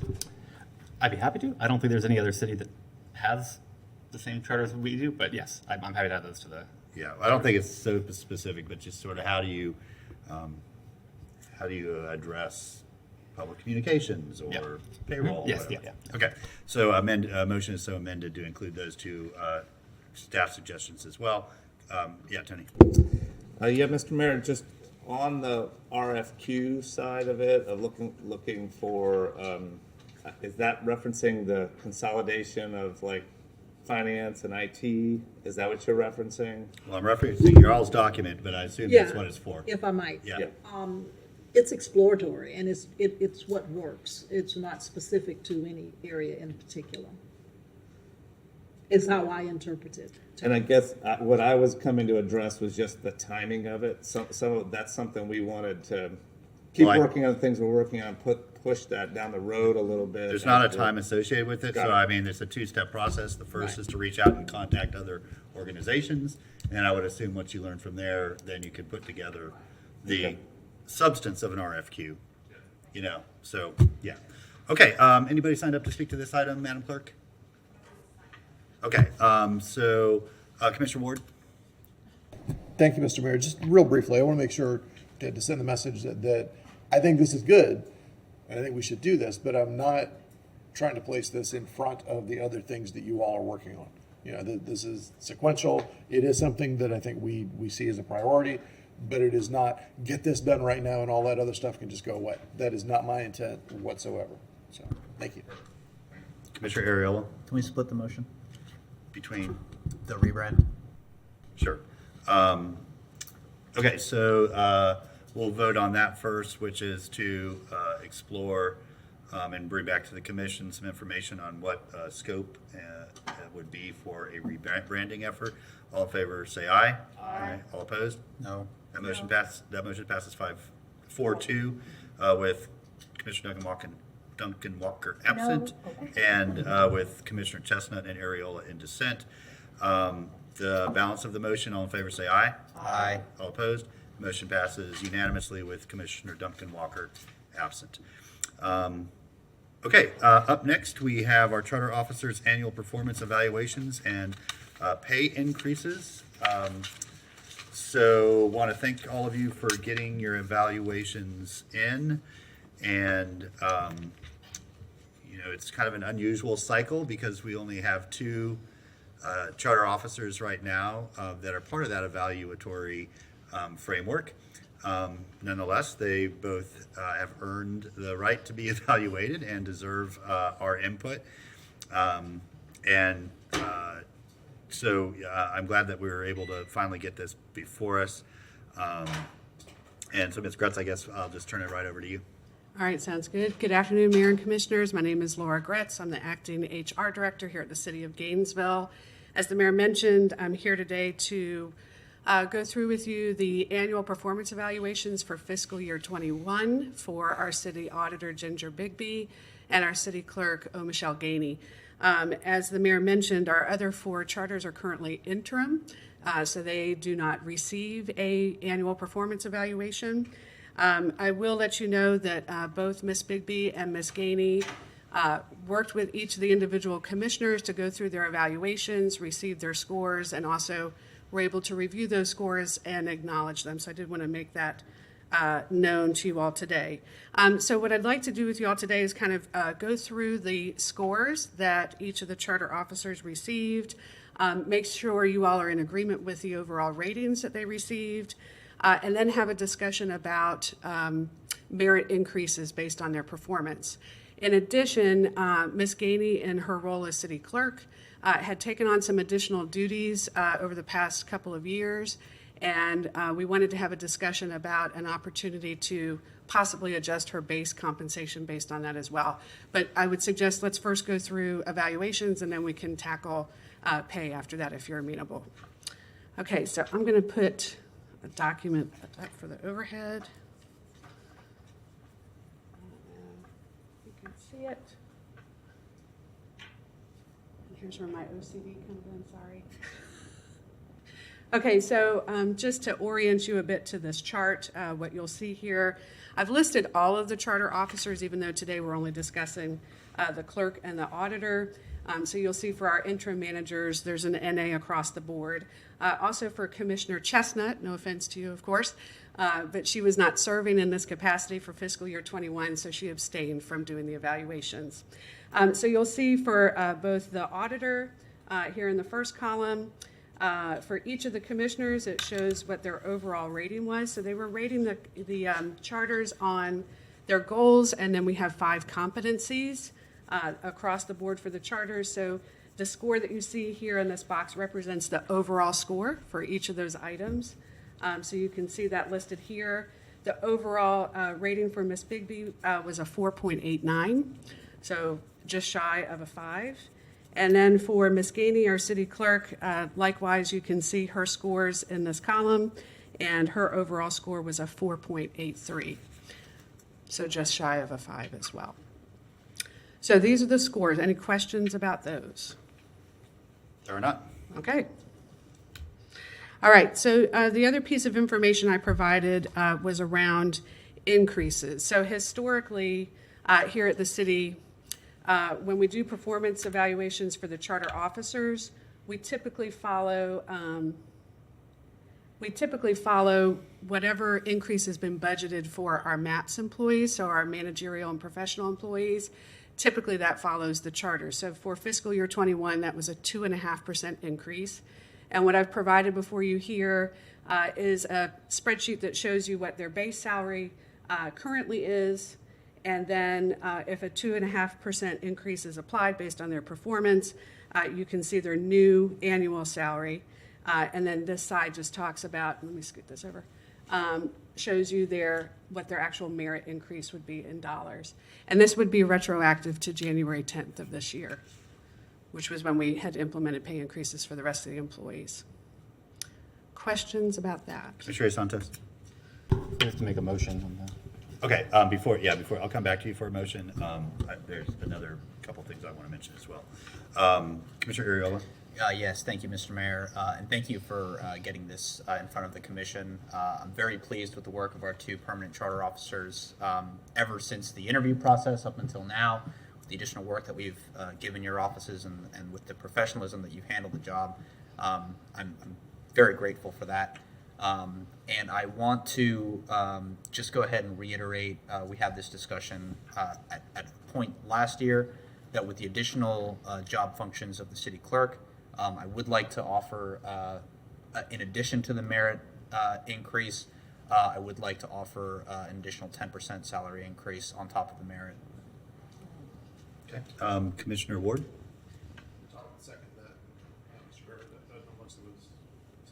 It wasn't a motion. Yeah, Fair enough. there's something else I want to bring into the discussion before we get a motion on the floor. Commissioner Chestnut? Thank you. I think for the public's benefit, could you someone share what the additional duties were that were added? My apologies. I don't yes. have that Yeah, my information. apologies. So at the clerk's office, and Mayor, you might be able to expound on this too, because I was not in this role when this happened, but I'll try to do my best. The clerk took on some additional duties around policy oversight and administration. So all of the policy research interns that are now part of the commission's office, the research that they do in moving those various policies forward was something that was new and added to the clerk's duties about 2 years ago, I believe. Yeah, the responsibilities were added after she was hired and after her job description was posted. And so basically the commission came in and said, we want these additional services and it's going to be under the clerk's supervision that they're housed. So it's not only the fellows and interns, but also a permanent staff position that really just increased her responsibilities and workload beyond what she was hired to do. So is that it? Is that what was added? Yes, ma'am. Okay. I'd like to speak to that. Sure. Yeah. I don't believe that, in my opinion, I don't believe that that is an appropriate role for clerk of a commission. That sounds like a role that needs to fall under the city manager. I have a real problem with adding a 10% increase in salary for that, because I just don't think that it is appropriate. I think if you looked at city clerks across the state, I don't think you would find such a, I don't want to say animal, but such a being. I just don't think it is appropriate. And while it may move forward today, and it may move forward now, but it is something I will be forever looking at because I think it is inappropriately placed. I don't think, and in fact, I think we should do that. I'll come back at the end of this with a motion to have us look at city clerks across the state. I don't think that policy function falls within their purview. Thank you. Thank you. And I know there was the attempt to do a job comparison, and the position is unique within Gainesville, so it was difficult for human resources to come up with a sort of apple-to-apple comparison on that. Yeah. In Gainesville, The former HR director attempted to do a job comparison, and there was not one that existed. That this is really a unique set of responsibilities that we have in our organization, so they weren't able to really come up with that sort of one-to-one comparison. Right. However, I think if you looked at city clerks' jobs in Tallahassee, if you looked at Tallahassee, Sarasota, any other city, I don't think you would find that responsibility within that office. And so at the end, I'll make a motion to have us look at that. Thank you. Sure. Commissioner Santos. Thank you, Mayor. I agree with Commissioner Chestnut on a portion of that. I do think it's finding and under the city clerk because in essence they're support staff for the city commission in their role. That was one of the reasons why I think was thinking about having the city commission staff, because then that could actually fall directly under the city commissioners if we change our charter. But there are other city clerks that are city clerk and treasurer. We give new things to all of our charter officers. We created new departments. I mean, there's new departments that created. I think the base salary is fair. I fully support what we've budgeted, but I don't believe that we need to do a 10% increase. Thank you, Mayor. Commissioner Ariola. Thank you, Mr. Mayor. I just wanted to explain a little bit my reasoning. The policy process has been one of the most used aspects from the commission. Commissioners are asking for policy research. There's been turnover in that position. I think it's been a huge demand, and at least in the interview process that we went through, at least I know for my purposes,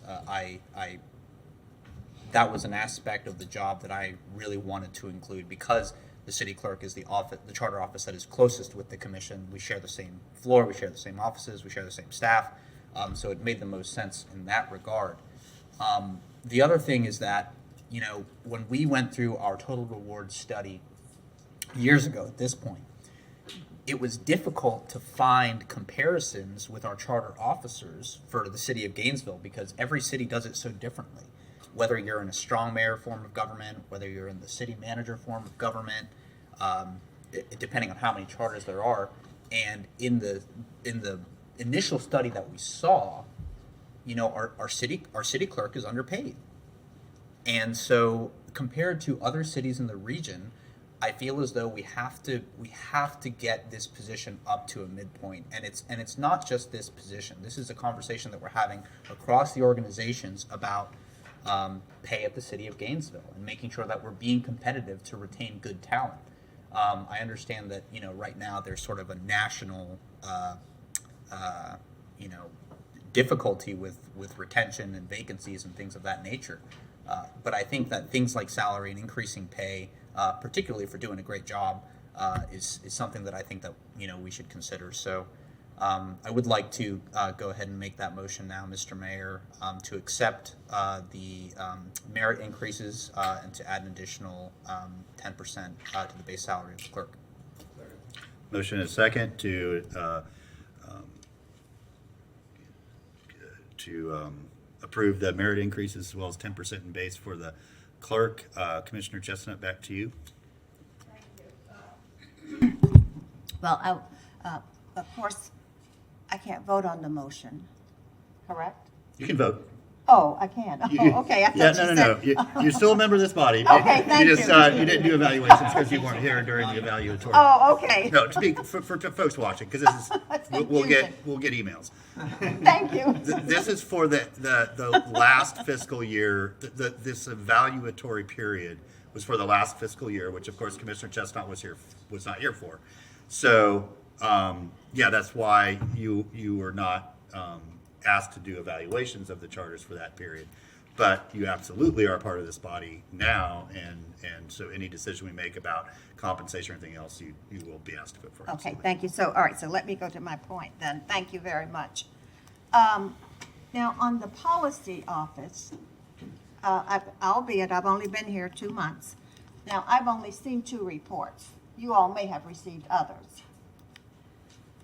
You received more reports for policy research? There, Over the course of many years. yeah, How many years has the policy office been here? 2+. Yeah. 2+? Zerai, when did because you were the first director. Oh, no, Lindsay was, yeah. Three, yeah. Huh? Yeah, I don't know. It's been a lot of reports that have come out. Okay. Zerai Foster, interim director for the Office of Equity and Inclusion. Mayor and Commissioners, I believe it was April of 2019 that the program started. Lindsay Hoffman, I believe, was the first one prior to my arrival. Do you have any clue about how many requests and then ultimately how many reports have been produced by the office? Or Morgan, do you have that?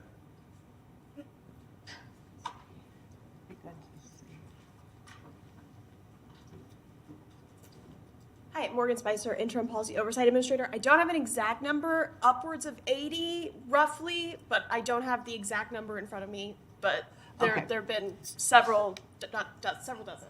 Yeah, okay, thank you. All right, so I'm not aware of them. I think I've seen 2 since I've been here. Maybe that's something we could receive a report at the end of each year on the productivity there, because I've only seen 2. Now, I do want to speak against this 10% raise. I'll be voting against it. I just don't think that is appropriate. Thank you. Okay, thank you, Commissioner. Commissioner Saka? Thank you, Mr. Mayor. So I'll be the first to say that the research department does a lot of work. I ask them a lot of things. I don't always want to bring them forward after they do that research. So if we don't get that many reports, it's because they did such a good job that I realized this is not a great idea. Let's hold. So I see them as a huge benefit, and I definitely think they should be in the clerk's office. They are support. I would say part of the lifeblood of this commission, because we only have 2 hands and 2 eyes. We can't search everything. So may I ask a question of the motion maker? Why 10%? Back when we had this discussion last year, there was a request from the officer. My memory fails me as to what exactly that request was. I think it was 14%. So I'm in response to that negotiation offering a 10% base increase, and I think that's also commensurate with the work that has been added and the work that has been done up until this point. And then the merit increase has already been budgeted. Thank you. Ms. Graff, you weren't in the position. My memory does not go that far. Do we know what that requested from the clerk herself was? So I did speak with the clerk as I was putting this agenda item together. She had indicated she had asked for 15%. 15, there it is. So 10 is well under that. Do you also know, I think part of the requirements for her office was getting it was certified in, I can't remember the name now. It's like an association of clerks, and there was a certification she had to perform. Did she get that? She did get that certification, and there was a slight increase in her pay when that was achieved. Okay, so this would ultimately amount to just over $13,000, which is not an insignificant amount of money. But the way I'm looking at it is that $13,000 worth losing a charter? Because we came very close to that once. Trying to find someone who is willing to take on all of these duties for the base pay, or the pay that it would be now, and starting over. And I am not a fan of starting over, because I'll speak for myself. In government, when you just get thrown in, nothing stops to explain how things are happening or why we do things. I think it would be far more expensive to the city and to our neighbors to suddenly scramble for an interim and then scramble to find a permanent replacement, rather than do this. I think that, and that is my logic. I think Ms. Ganey has done excellent work. I think she is keeping her ship together, which I appreciate. But I also think it's just going to be cheaper in the long run to do this. and I think we've seen it, like, I'll be frank, we've seen it in other departments. When leadership is not liked, things don't work well or quickly.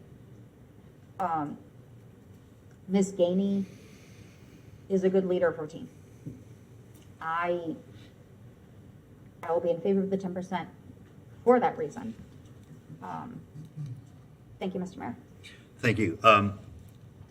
Pay equity starts with us at this dais. We can't expect it from the rest of our organization unless we model that with the 6 people that we have direct authority over.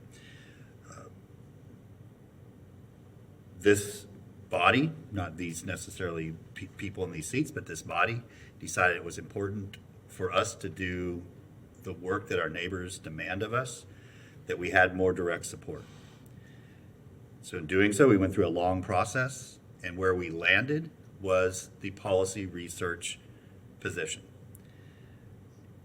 It is a significant addition to the responsibilities and duties of a charter officer that were not in the job description and were added to her responsibilities after the fact. I think a 10% increase is modest for the amount of work that she is expected to oversee, and she's not just serving in a supervisory role. She is doing the research herself as well. She is stepping in and supporting the staff to make sure that the commission gets back these reports in a timely fashion so we can take action. And believe you me, when we don't, they hear from us. Where's my report? When is it getting back? I want to bring this to the commission. So you can see about 80 reports in 3 years is a tremendous amount of work. And it absolutely has improved the process by which we make decisions and do our job. And so I think that this, I have no disagreement with Commissioner Chestnut's request to look at other entities and how they handle this. I mean, we talked about this, I think, 2 weeks ago, but maybe 4 weeks ago. But in Tallahassee, every commissioner has their own full-time. So the mayor has 3 full-time staff assistants. So they put significantly more resources to address the needs. This is a modest way to do that still brings back great value. And we should be equitable in how we compensate people for their work. The other thing I wanted to bring up, and it's something I know that we've discussed before, but as we're making these, and I always said that we were going to address this when we did performance evaluations because it has to do with their contract and their job description. I believe that we should remove the car allowance from all of the charter officer contracts and instead put that into base pay. There's no reason we should be specifically subsidizing an automobile, but also I don't think that our charters should take a pay cut just because we made this decision. And so I think this is the opportunity to transition that car allowance into just regular base pay, and then from now on moving forward, it'll just be part of their normal contract. There won't be a separate car allowance. And so to summarize, I support the merit increase for all charters. I support the 10% increase to the clerk's base pay because of responsibilities the commission has added. And I would like to transition the car allowance to base pay, which will take a contract amendment. I can put that in the motion. But to bring that back to the commission when it's done. You're okay with that? I can put that into the motion. Okay. Seconder, okay with that? Okay. Thank you. Commissioner Hayes Santos. Thank you, Mayor. I want to say the clerk has done excellent work. And thank you for bringing up the car allowance as well. I support that change. Last year we made significant changes to to many of the charter officers, and the clerk's office received a 27.5% increase in salary last year. That was to bring it in line with everyone, or with the peers at that time too. So that's a significant raise in just 2 years of probably almost getting close to probably 40% increase in 2 years' time. But that's significant. So I would ask that if we could split the 10% from this. And just to confirm, not all charters receiving the 2.5% merit, correct? It's just the ones that receive the ratings or the. Mayor and Commissioners, that's correct. Okay. Yeah. Thank you. Did that have evaluations? Yeah. Thank you, Commissioner Chestnut. Thank you. I guess I'm a bit like Tip O'Neill here. A few dollars here, a few dollars there. Pretty soon we're talking about some real money. And I think that we have to think about that and our other employees. I think we have employees that take on additional duties, that work in an interim status, and they're happy to have a job. But they're not compensated to this level, I do not believe. I don't believe so. If that is the case, we need to go back and look at how we can pay them retroactively. I don't think we should raise somebody's salary or say that we have to raise it out of a fear of them leaving. That's not what we were elected to do. That can't be the basis of a decision. There are always qualified people to be found. Whenever I hear someone say, oh, we won't be able to find someone qualified, I think that's the excuse that has been used so often against black people in terms of people trying to hire. They will say, it's difficult to find a black employee, it's difficult to fill for that position. So never not fill a position or do something out of fear that you're not going to be able to keep that person on your staff. And that's something that I would never support. That's one. I think that, again, I wrote my notes.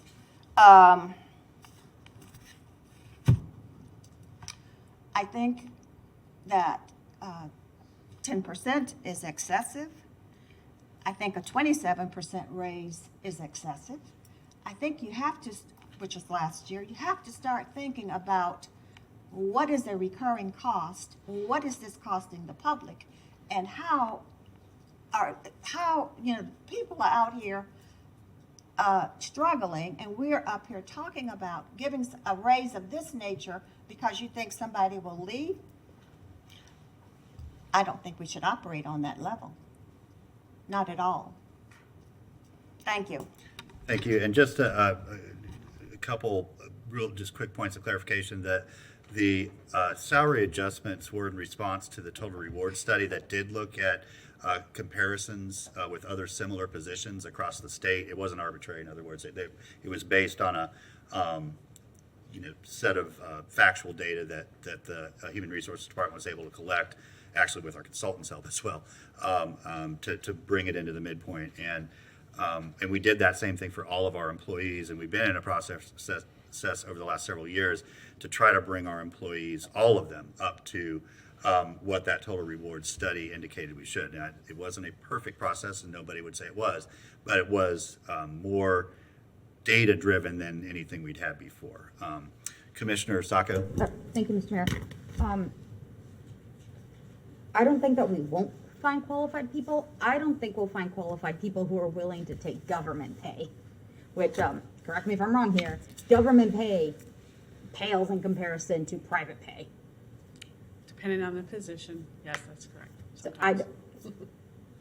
someone with these skills, with the ideal person we want, is not going to come do the job for what we offer. Some might, but then you have to wonder, why are you taking that job? No offense to anyone up here who took the jobs, I love you all. But it's not I'm responding to a threat of someone leaving. It is, this was a conversation, a difficult conversation we had last year. And the fact is, there is a lot more work thrown into that department. Sometimes Omi does the work herself. Like, as the mayor said, like, she will just go do it herself. And it's not a city commission thing, it's not a Gainesville thing, it is a national thing of, there is just a vacuum of people, qualified and unqualified, there's just a vacuum. This is not the time I want to go look for someone to fill this role. It's not. So I am keeping in my decision. but I want it understood that it is not response to a fear. It is after a rather painful conversation and acknowledging the context of the world we live in right now. It is not easy to find people. I am sure they exist, but it is difficult to find people. Thank you, Mr. Mayor. Okay, thank you. So we will split the motion. Madam Clerk, is there anybody signed up to speak to this item? Okay, thank you. So we will first vote on the additional 10% to base for the clerk's position. All in favor of that, say aye. Aye. All opposed? No. That motion passes 4-2 with Duncan Walker absent and Hayes Santos and Chestnut in dissent. The balance of the motion is approving the 2.5% merit increases, as well as a contract amendment to remove the car allowance and put that allowance into base pay. Those amended contracts will come back for my signature. All in favor of that, say aye. Aye. All opposed? That motion passes unanimously. Ms. Gretz, thank you. To all of our charters, thank you. Whether your performance was discussed today or not, I will say personally that I am thankful for the work that you do. I am very supportive of all the efforts that you made, and it is a completely different climate than we were working with just a few months ago. So thank you all. I'm evaluating you on the spot, and I think you're doing a great job, so thank you. Okay, up next we have Wild Spaces Public Places update, as well as a more focused discussion on the Thelma Bolton Center. Madam Manager, you want to start us off? Yes, Mr. Mayor, members of the commission. Betsy Wade is here. She's the director of the Wild Spaces Public Places program. She will give you a brief overview of what has happened, over the last years that the program has been in effect, and talk a little bit about the condition of Thelma Bolton and some suggestions on how we might go forward. Okay, excellent. Thank you, Madam Manager. Ms. Wade, good to have you with us. Good afternoon, Mayor, City Commissioners. I appreciate your time this afternoon. And slide, if we can actually bring up the PowerPoint presentation, that'd be much appreciated. So like the City Manager said, this afternoon I'll be giving you an update on all things wild spaces and projects that are currently in construction and some projects that are in our work pipeline for 2022. And then we'll be having a tough conversation about Thelma Bolton, which is necessary. But I brought water. I am prepared to be here and discuss with you as long as you need this afternoon. I'm glad that Andrew Persons is joining us briefly with those slides.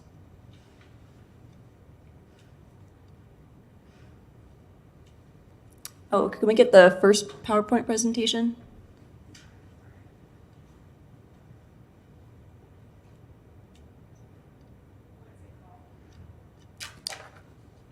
It should be the first exhibit or the first backup.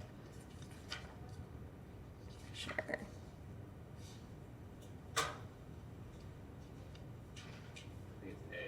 Yes. Yeah, no, it's a huge file.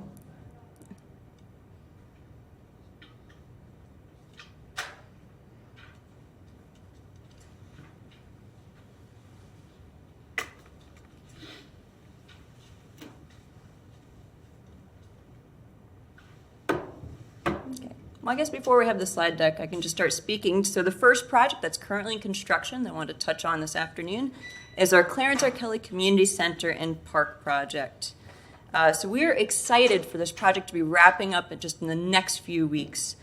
We're going to show you in just a moment here a silhouette of Mr. Kelly. So the silhouette is going to be on the park signage as well as within the center, and also some text really showcasing the history and how important this gentleman was to the community. Okay, so we're going to jump ahead just a couple slides to Clarence R. Kelly. Okay, so this is the upcoming silhouette that you're going to see on the park signage, and then slide. So the next slide is showing you an image from just a few weeks ago. So this has marked a major milestone in the project. So this is GRU setting a new 3-phase transformer, getting power to the building. And slide. And then this is a reception desk in the common area inside the center. Furniture arrived last week, and we are getting so close to having a certificate of occupancy for the building. And slide. And if you have not driven by lately, I highly recommend that you do so. So the landscaping is finishing up being installed. The exterior of the building is really taking shape. It looks amazing. So again, we're just a few weeks out, dialing on some punch list items. So once we get the CO for the building, we're going to then set the date for the grand opening. And we hope that everyone can attend. We are thrilled for this project to be wrapping up. We think it's really transformational for the Duval community. And slide.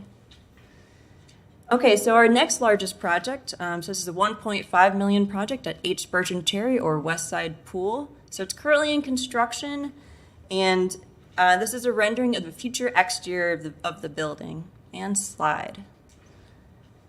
So some of the not as exciting things, unless you're an engineer, that are taking place is the inside of the building is really just completely demoed. We had to gut the entire interior, and these are the new, all the utilities going in and the new structural supports. We are really excited for this future aquatic center to come online. So the building renovation is making really good progress. One thing I did want to bring to your attention this afternoon is that we are struggling to for the pool renovation itself. So we bid out the pool relining. It was not successful. We've been doing a lot of analysis. So this is a 50-plus-year-old pool facility. We have a lot of leaks. So we're trying to track down, doing a lot of exploration to figure out exactly what's going on with the plumbing. And then we're going to be rebidding the pool relining project. So that is going to delay the official reopening of the pool. So the aquatic center project will be wrapping up later this summer. Depending on the timeline for rebidding the pool liner, we're looking at maybe a fall opening, which is not what we initially hoped for, but that is our current situation. And slide. And so this is just an image of current construction activities. This is the new structure. And again, this is the grand facade of the future renovated building. And slide. So now I'm going to touch briefly on the Oakview Park Community Center fire damage restoration work. Slide. So as many of you know, the Oakview Park Community Center sustained a fire last June. So the cause of the fire was indeterminate, or it was accidental, but it is thought that a coffee pot that was left on the countertop initiated the blaze. And so we had fire suppression over the stove, but that was not enough to actually put out the fire, so about half of the building was damaged. A lot of the electrical, HVAC, basically half of the building, we had to do substantial renovations to. If you see in the next slide. So, I think we're, all right, 2 more slides ahead. All right, so fire damage, and then next slide. So here's a photo of the demolition work taking place. And so we had to tear a lot of the building down to the studs, remove all the carpet, again, just try to get the smoke odor out of the building, and then put in a lot of the new cabinets and casework and floors, etc. So slide. So the good news is we're getting really close. So we're just a few weeks out to the building being back to where it was. And I know my boss, Roxy, so she is working with Aces in Motion to figure out if they want to reoccupy the building when the renovation completes. Or if they have chosen to stay at their current location, we have a few alternatives that I'm really excited about. So we will know more in the coming weeks with who gets to use this great space. And slide. So out at Northside Park, just within the last 2 weeks, some lighting improvement projects took place. So this was a $60,000 project, so we had to add some additional poles and court lights. We also renovated the existing lights in the courts to make the lighting quality better for pickleball and tennis players. We have heard from our neighbors, mainly pickleball, that they just needed better lights on those courts. Pickleball is hugely popular. It doesn't matter if you're going there during the day or some of the later evenings. Like, there are so many groups that are playing pickleball right now. It is wonderful to see. And slide. So also a club within Gainesville is Gainesville Petanque. And so we just recently, on Tuesday, completed a project of constructing new petanque courts at San Flasco Park. So if you'd like to learn more about petanque, feel free to Google Gainesville Petanque. The club welcomes new members, and they would be excited to have you. And slide. So this is the last project that we have that I have in the current construction update. So this is out at Sweetwater Wetlands Park. So we currently are constructing a metal garage, and this garage is going to house 2 future electric vehicles. On the left of the slide, you see this is an 11-passenger electric tram. So this is going to provide tours throughout the park, and we're also purchasing a maintenance vehicle. So right now, there's like a gas-powered ATV out there. It's very loud. It's disruptive to the wildlife. So having electric vehicles is going to be really nice, so you can take a very quiet tour. So coming soon, the garage project wraps up in just a few weeks, and then the vehicles are on back order, but we think later this summer they should be coming in. Okay, and slide. So I wanted to touch on a list of projects that are in our work plan for 2022. So this is kind of our list of things that have not reached construction yet, but they're definitely in the works, either in planning, design, or some of those earlier phases of work. So the Unity Park restroom project, so we bid this out in March, and now we're starting the design and permitting phases. There is a long lead time on the restroom building, but we think this project is going to wrap up before the end of the year. The next project on the list is the Albert Ray Massey Westside Park Playground project, which I am very excited about. So this is completing development review, and then we're going to be putting out for bid in a couple weeks. Anticipating this project will be kicking off in September. I want to wait till the children are back in school and really make it so parents have the opportunity to still use the existing playground throughout the summer months. And then as soon as everyone goes back to school, we want to kick off construction. And then the tennis and pickleball improvement projects are going to start up, we think, in May. So this is really exciting if you play tennis or pickleball. So we're going to reconstruct the courts at Tom Petty Park. So full reconstruction, demolition. It's going to be about 2 months where those courts are going to be out of commission. And then at Northside Park, we have a couple areas of concern. So we're going to be doing some resurfacing. We're also going to be adding more dedicated pickleball striping to those courts. So I think there's going to be a lot of excitement and a lot of use there. The Forest Park Improvement Project, so the soccer fields, and some other good improvements to Forest Park. So we're completing the permitting phase of that project, and then we anticipate bidding that project out in the fall for a January start date. Trying to make sure we really line up with the best growing season for new turf. The Sweetwater Recreational Trail Project and Northeast 31st Avenue Trail projects are about to start development review and permitting. And so we hope to bid those 2 projects out later this summer. And combined, those are over $2 million worth of trail projects. One project that I'm very excited to start working on is the Bulwer Springs Historic Waterworks Building and Park project. So we've been working with GRU, Tony, and many others from the Water Wastewater Department on that project, and the logistics involved was trying to transfer the building from GRU to general government, and it's actually on the agenda for next week. Let's see. So that project is early on in the kind of conceptual planning and master phase stage right now, and again, I think it's going to be very beneficial to the community. And the goal is to make that space desirable for rentals, for weddings, work retreats, and a variety of other functions. And also improve the trailhead, which is one of our busiest trailheads within Gainesville. And then I want to touch on the Tom Petty Park softball field improvement project. So this project is adding shade over the bleachers, constructing additional accessible paths, and improving field drainage and turf. So the park, if you've been out there recently, you might have seen some surveyors moving around. So we're getting a topographic survey, and then we'll kick off the design process in the coming months. Morningside Nature Center is also receiving a handful of upgrades.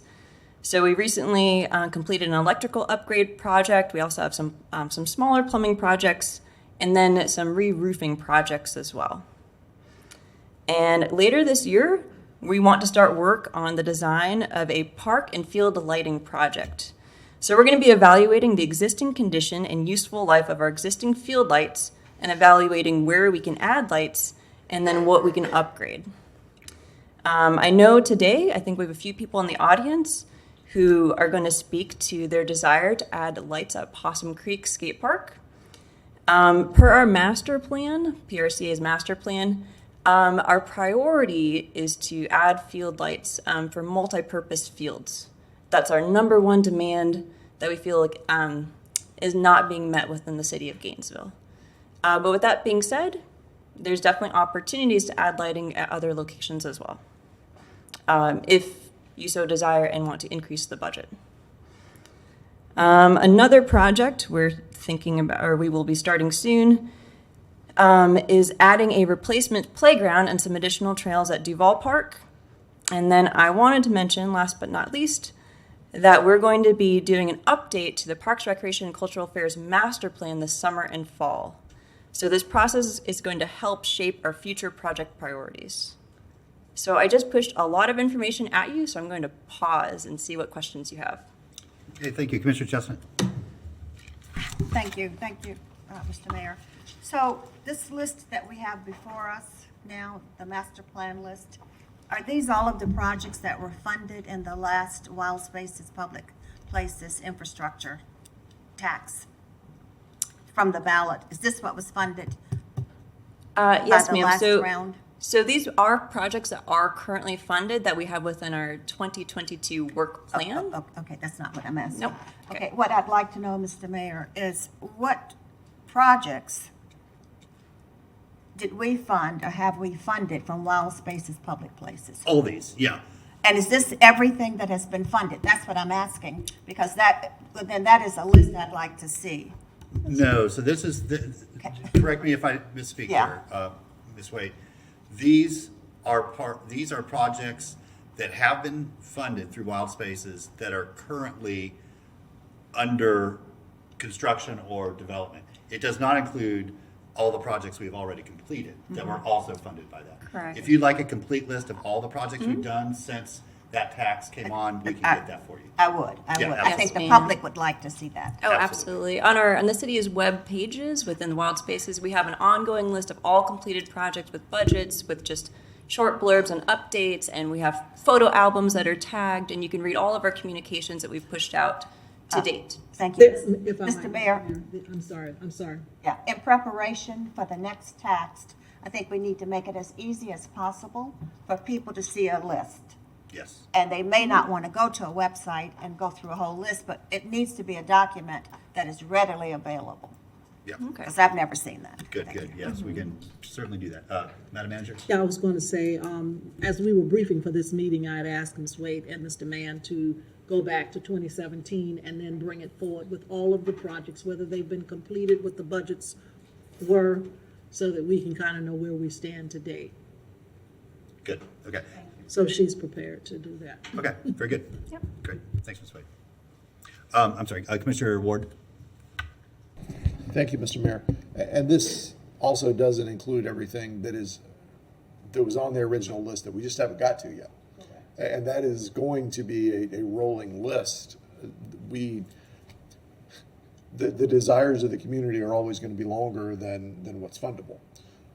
So there are more projects that have not been completed and are not on the current plan, and that's going to continue to move forward. I do want to address I know lots of people are here to talk about it, but the skate park concept. I do hope that we can get some evening lighting for Possum Creek Skate Park. We're funding a lot of really worthwhile and interesting new and different sorts of things like the petanque court and that sort of thing. I would venture that there are probably more skateboarders in Gainesville than petanque players.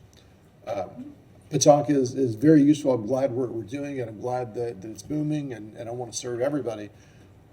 But I do want us to take a very strong look at overhauling parks and fields.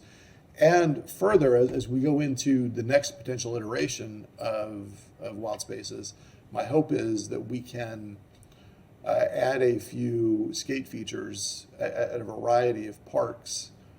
I've noticed there are some wooden skate features at several parks already, and I would like to see us go through the process of what it would cost and how we might make that available for the next iteration to turn those into permanent structures or other structures that are permanent at several of those parks and make it possible so that we don't have, a single skate park in far northwest Gainesville to serve the entire city of Gainesville. So, thank you, Mr. Mayor. Thank you. Commissioner Santos. Thank you, Mayor. On that same note, I agree. I think having one more centrally located in the city would be huge. I think either at 8th and Waldo or also I've kind of changed my thoughts on the RTS site below Depot Park. I think that we should look to expand the park into that area and add in athletic fields and basketball courts, and I think a skate park there would do very well, and other features. There's a lot of people, and there's going to be more and more people living in the core of the city, and there's not really fields for them to use. There's a couple of basketball courts on 6th Street and Depot, but there's really not that many facilities that are in kind of walking distance with how many people use that park currently, and then I think we'll be using that park even more. So that's something I think we should consider. The RTS lot to the south of Depot Park and expanding that as just a larger park. As for the lighting at Possum Park, sorry, thank you. Do you know what the cost of that is? I don't know, a rough estimation. Commissioner, we've looked at this over, again, every couple years it comes up, and so we have done cost estimates. They're not current with today's economy, so we'd have to take another look, but if we have a facility that is open for use beyond daylight hours, we'd have to also light the parking area. We could do rental lights if we don't want to do private lights. We have options. It'd be a couple $100,000. Okay. So I guess one of the things I'd be open is moving that up instead of the softball field improvements at Tom Petty Park. And I think that might get used more, but that's something. Thank you, Mayor. Okay, thank you, Commissioner Saka. Thank you, Mr. Mayor. Thank you, Mr. Mayor. This is all good stuff. I'm very excited about the Sweetwater one, mostly because I generally get tired halfway. So if someone could take me around to see it, that would be wonderful. I think, and I'm looking at the list of like where we are and it has budgets. So we have a finite amount of money. So it really comes down to prioritizing. And I don't disagree with the priority of lighting multi-use spaces because all kinds of people will be there for all kinds of things, for any activity. Mm-hmm. However, I think lighting in general might be a priority overall. So I live next to Green Tree Park, and well, not now because it's summer, but in the winter, I hightail it out of there at like 3:30, 4 o'clock because it's going to get dark. It is a wonderful playground. It has a family neighborhood nearby. I see a ton of children. Doesn't have a lot of lighting. The other thing I end up seeing as I go about the city, I'm going to sound like a terrible human in a minute. I don't like when children are skateboarding as I try to go into a grocery store. I would love for there to be a place where the children could go skateboard. That isn't in front of me as they try to come out of a store. And, you know, next to a moving vehicle that they could hit or be hit by. I don't think anyone here wants that scenario. So my preference is in how do we fund a safer location? Because the last thing I want is a child or a young person, any person really, falling and then falling in front of a car that hits them. So if there is a way to, I know you don't have the numbers based on today's economy and it could vastly change, but if that is the starting point of you can be here longer, I think that's worthwhile. As for Commissioner Ward's points of, you know, where else can we put it? I think the MLK Center, like that park has I think it has like someone's gonna correct me and be insulted, a half pipe? It has like a very small wooden half pipe, I think. Westside Park. This is the Northeast Field Complex, or just north of the pool. Yeah, that one. I think it's about my size. Which is not great. It's not a great height. I think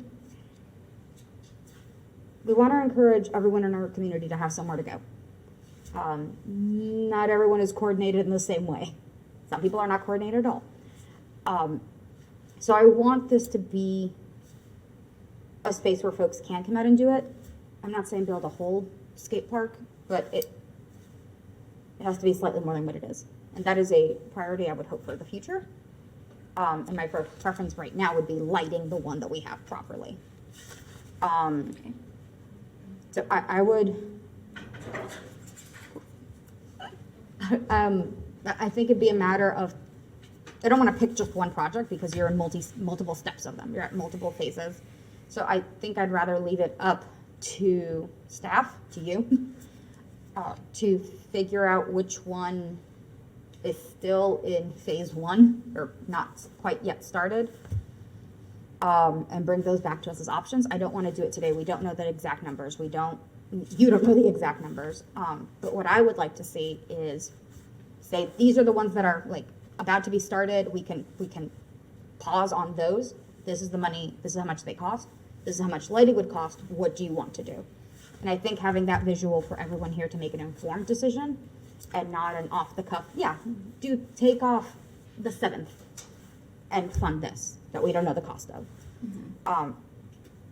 I think that might be, for myself, that would be the preferred way to do it.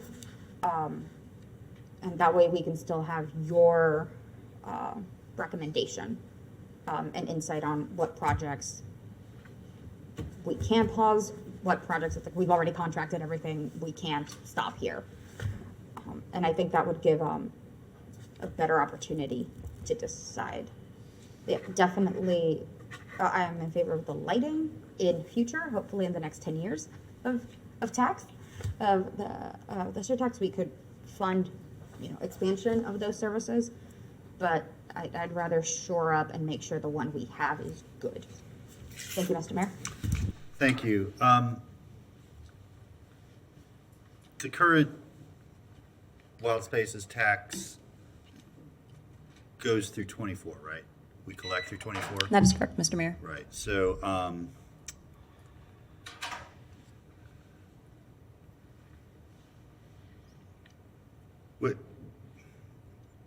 how much of our expected funds has the commission already committed? Like what percentage? Ooh. I don't have the committed number today, but I know we've spent about $17 million to date. We do have a lot of projects that have been approved and money that is either already moved into accounts or has been approved, and we're just, waiting as we get closer to construction to actually obligate those funds. I can come back to you with that number. I just don't have that specific. Look, that's an today. unfair question for me Okay. On the spot. But so what I'm getting at is like, okay, if we take what you presented to us today, and they come in on time and on budget, what does that drawdown look like between now and 2.5 years from now? Because I think that's the critical point. We're about to have a discussion about a big chunk of money, that draws that down even further. And I'm not going to argue for a second that isn't really critical that we address. I mean, if you haven't been in Thelma Bolton, it's sad to see that building in the shape that it's in. So we've got to address that. So let me split this into two sort of priorities for me. We do need to light Possum Creek. I mean, we have got to provide safe spaces for people to use, after daylight hours. And I really think about, especially Possum, especially in the non-summer months. If you're going to get home from school and whatever, do your chores, do your homework, eat dinner, you're not going to have an opportunity to go to the park. And you look around the country, where do they get a lot of use? It's going to be in that sort of after school and evening time. So we need to do that. The second discussion, I think, is more about the next iteration of Wild Spaces, which is, how do we build out our skate infrastructure and amenities throughout the city so they're accessible sort of within a short skate or a short bike ride. And I know that we had a really cool discussion that I don't know how many of you were here. Adrian, I know you were because we came in at the same time, but who's the cat that big time skater? He skated a lot in France. Rodney Mullen? Not Rodney, no. Gonzalez? It might have been, yeah. What? No. What's a Tony? I got his video at home, but he presented this plan to the commission about building small and unique infrastructure, sort of on a rail to trail system. You know, so periodically there'd be a sort of little bulb out, and you'd have this, you know, unique feature, and the users could kind of use the trail system to get from one to the other, or get from their houses to the systems or whatever. And it was an awesome idea, and it just, well, I know we had a pilot. We were going to do the first one, and then it was near somebody's house that sort of killed it. But we need to do that again, and I think we need to do it in a more focused way, where we need to sort of look like where do we need to put facilities or features.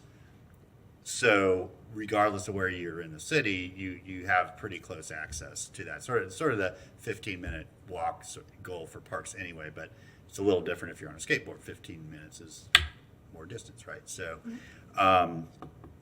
as we get to, back to bring it home to Commissioner Chestnut's original, I think thrust here is that we're going out for another round of this, and we need to discuss, okay, what needs to be on that list and how are we going to prioritize that. And so in the short term, I do believe we need to prioritize lighting Possum Creek, just to give more people access to it more of the day, and then start the conversation with our neighbors, especially the skate community and bike community that will use these, to start looking at a sort of citywide plan.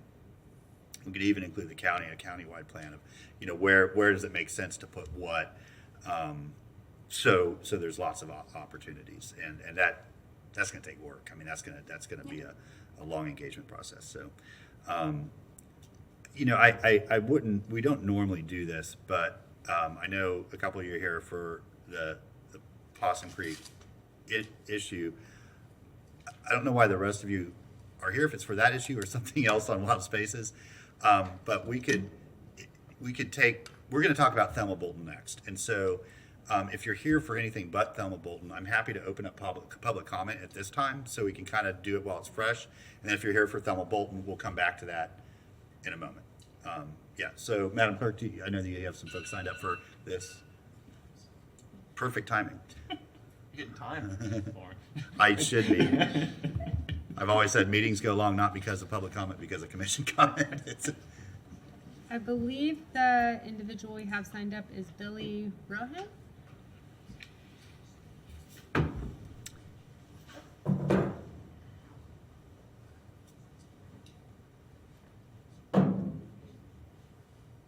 Check. He's the other one. Yeah. Sorry, DJ. You're all ready. All right, great to see you, and greetings and salutations, commissioners and Mayor Poe. I just wanted to say thank you, first of all, for all the support we've gotten for the Gainesville skateboarding community. Gainesville has a long history in sports, and skateboarding was most recently made into an Olympic sport during the 2020 Olympics in Japan. And so one thing that skateboarding offers across the board is not just the skateboard itself, but the people that ride roller skates, the people that skate in the little razor scooters, and all these different things that they use at the parks, the BMX. So to call it a skate park is actually not really what it is. It's a sculpture garden that everybody in the community can use. And as you talked about, his name was Jimmy Lannon, was the one that brought you the information about doing the skateboard facilities on Hawthorne Trail. And in France, actually, Leo Vallis is working with local city commissions as an architecture advocate so that they can use architecture for more than one purpose. So imagine, if you would, instead of skate stoppers on your architecture, there's no skateboarding between 9 to 5 p.m., but then yet from 5 p.m. to 11, the kids are allowed to skate and use those buildings, and they've had a lot of success with that. So it's really just a new approach. And what it comes down to with the skate parks, as we call them nowadays, is that These are the teenager parks. Whether you skateboard, whether you rollerblade, whether you roller skate, it doesn't matter. It's where teenagers go. It's the at-risk youth park. And by not having these for kids except in one neighborhood or one side of town, you're missing out on so much good activity for these kids. It's almost like a Jedi mind trick. Oh, you guys are going to go play and exercise and fight obesity for 10 hours a day? Well, go to the skate park.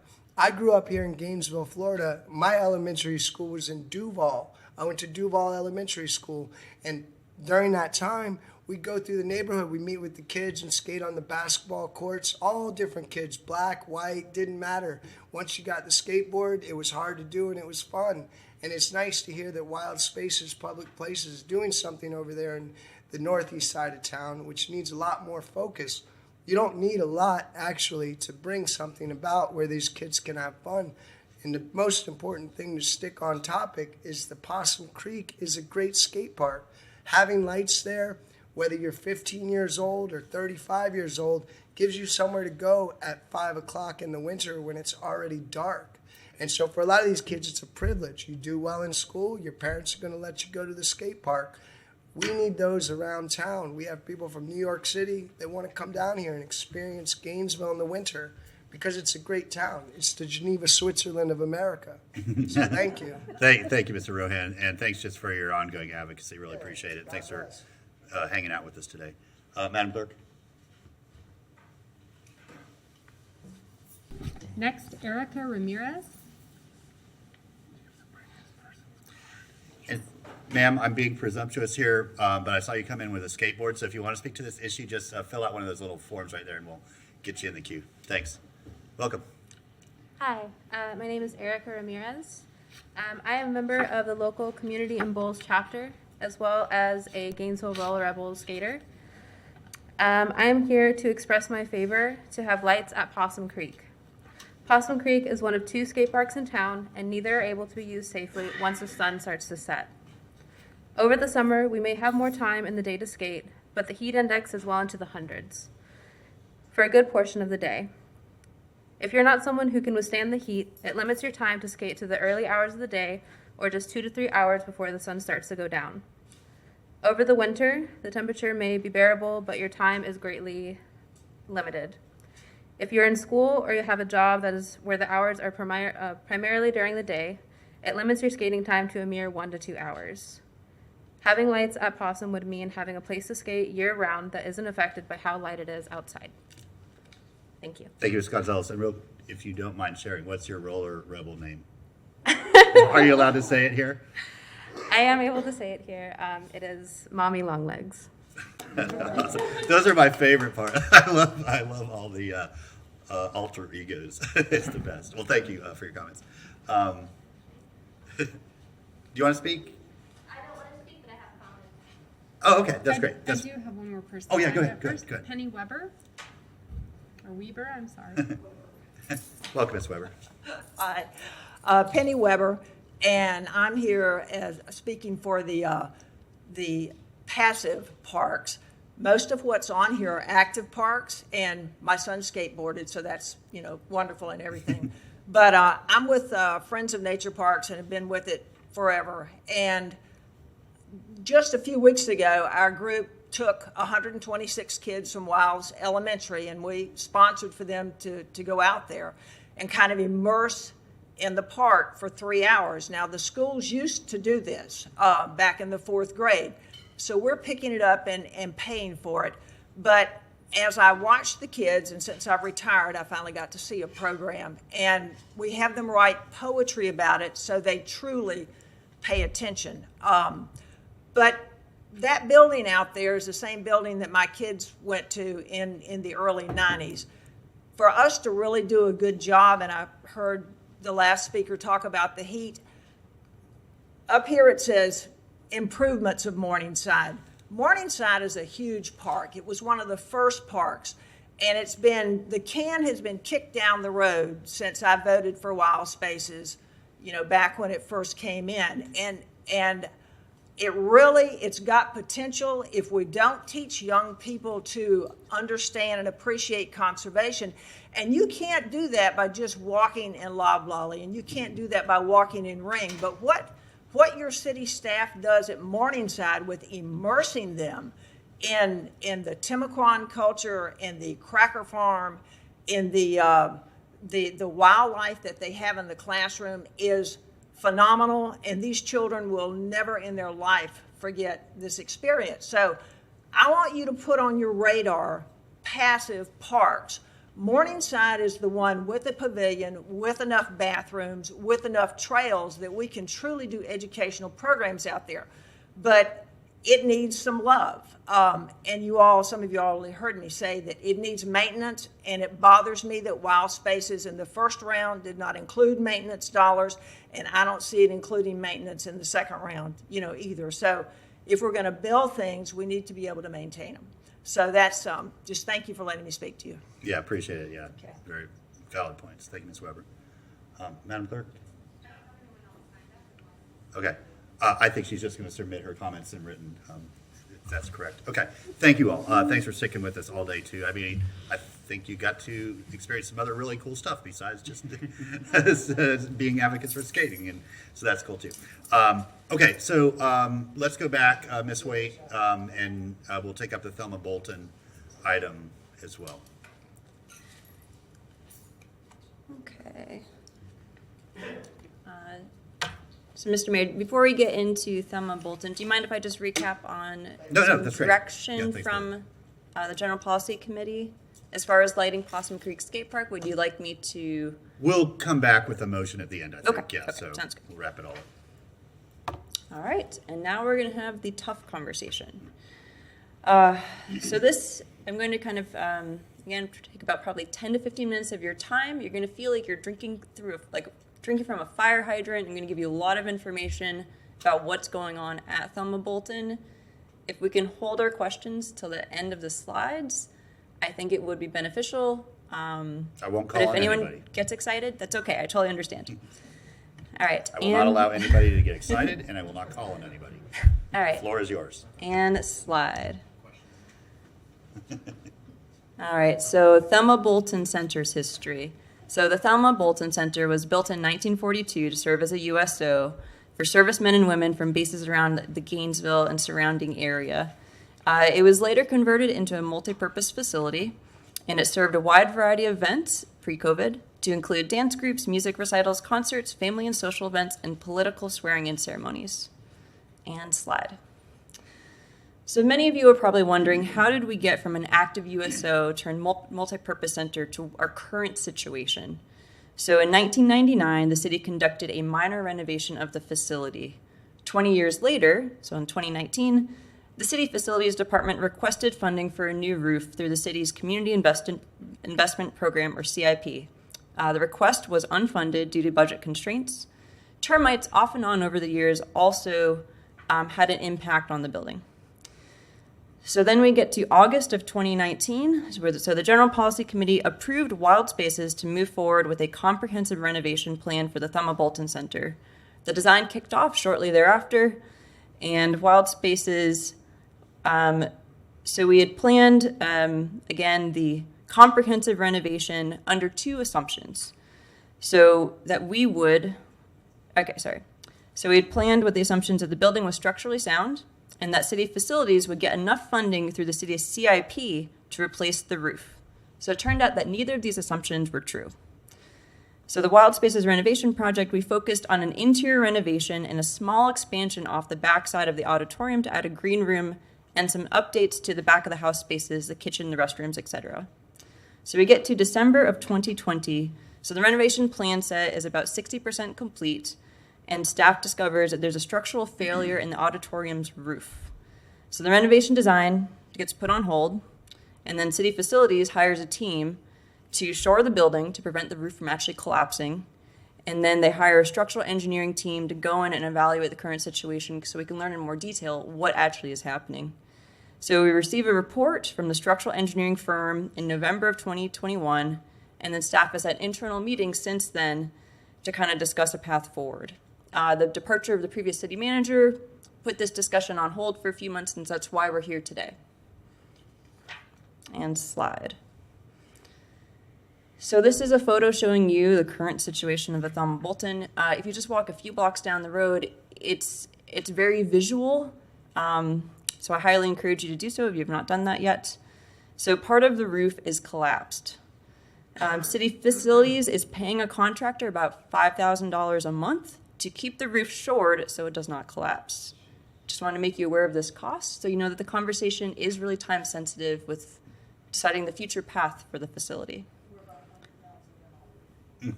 So what caused the failure? So not replacing the roof, as Penny said, kicking the can down the road, that's what's happened here to some extent. The termite damage did not help with the situation. And also the construction methods used in 1942 played a large role in the structural failure. So the block walls are hollow. So if you build a block building today, you're going to pour a lot of the cells, you're going to use rebar reinforcement. That was not done in 1942. And also the building's foundation is really undersized. So it would not be per modern building standards. In addition, the building's it's constructed in a low area. So you've had erosion, all the stormwater, just exacerbating these issues since 1942. So it's really exacerbated those structural weaknesses. And last but not least, so the timber that was used in the 1940s, it's prone to shrinking, especially when you have a hot environment like we do in the attic of Thelma Bolton. So that causes cracking. So that's information we have on hand. And then we met internally and we had some evaluations. So if you go to the next slide.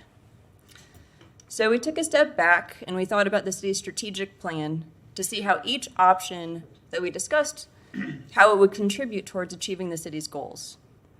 A new building scored much higher in the goals shown on this slide. A new facility would be able to provide neighbors with better access to programs and additional activities.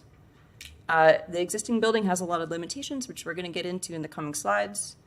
A new facility would reduce our carbon footprint over time. Older buildings tend to be very not energy efficient, so we're using a lot more energy to heat and cool, and just to maintain them over time.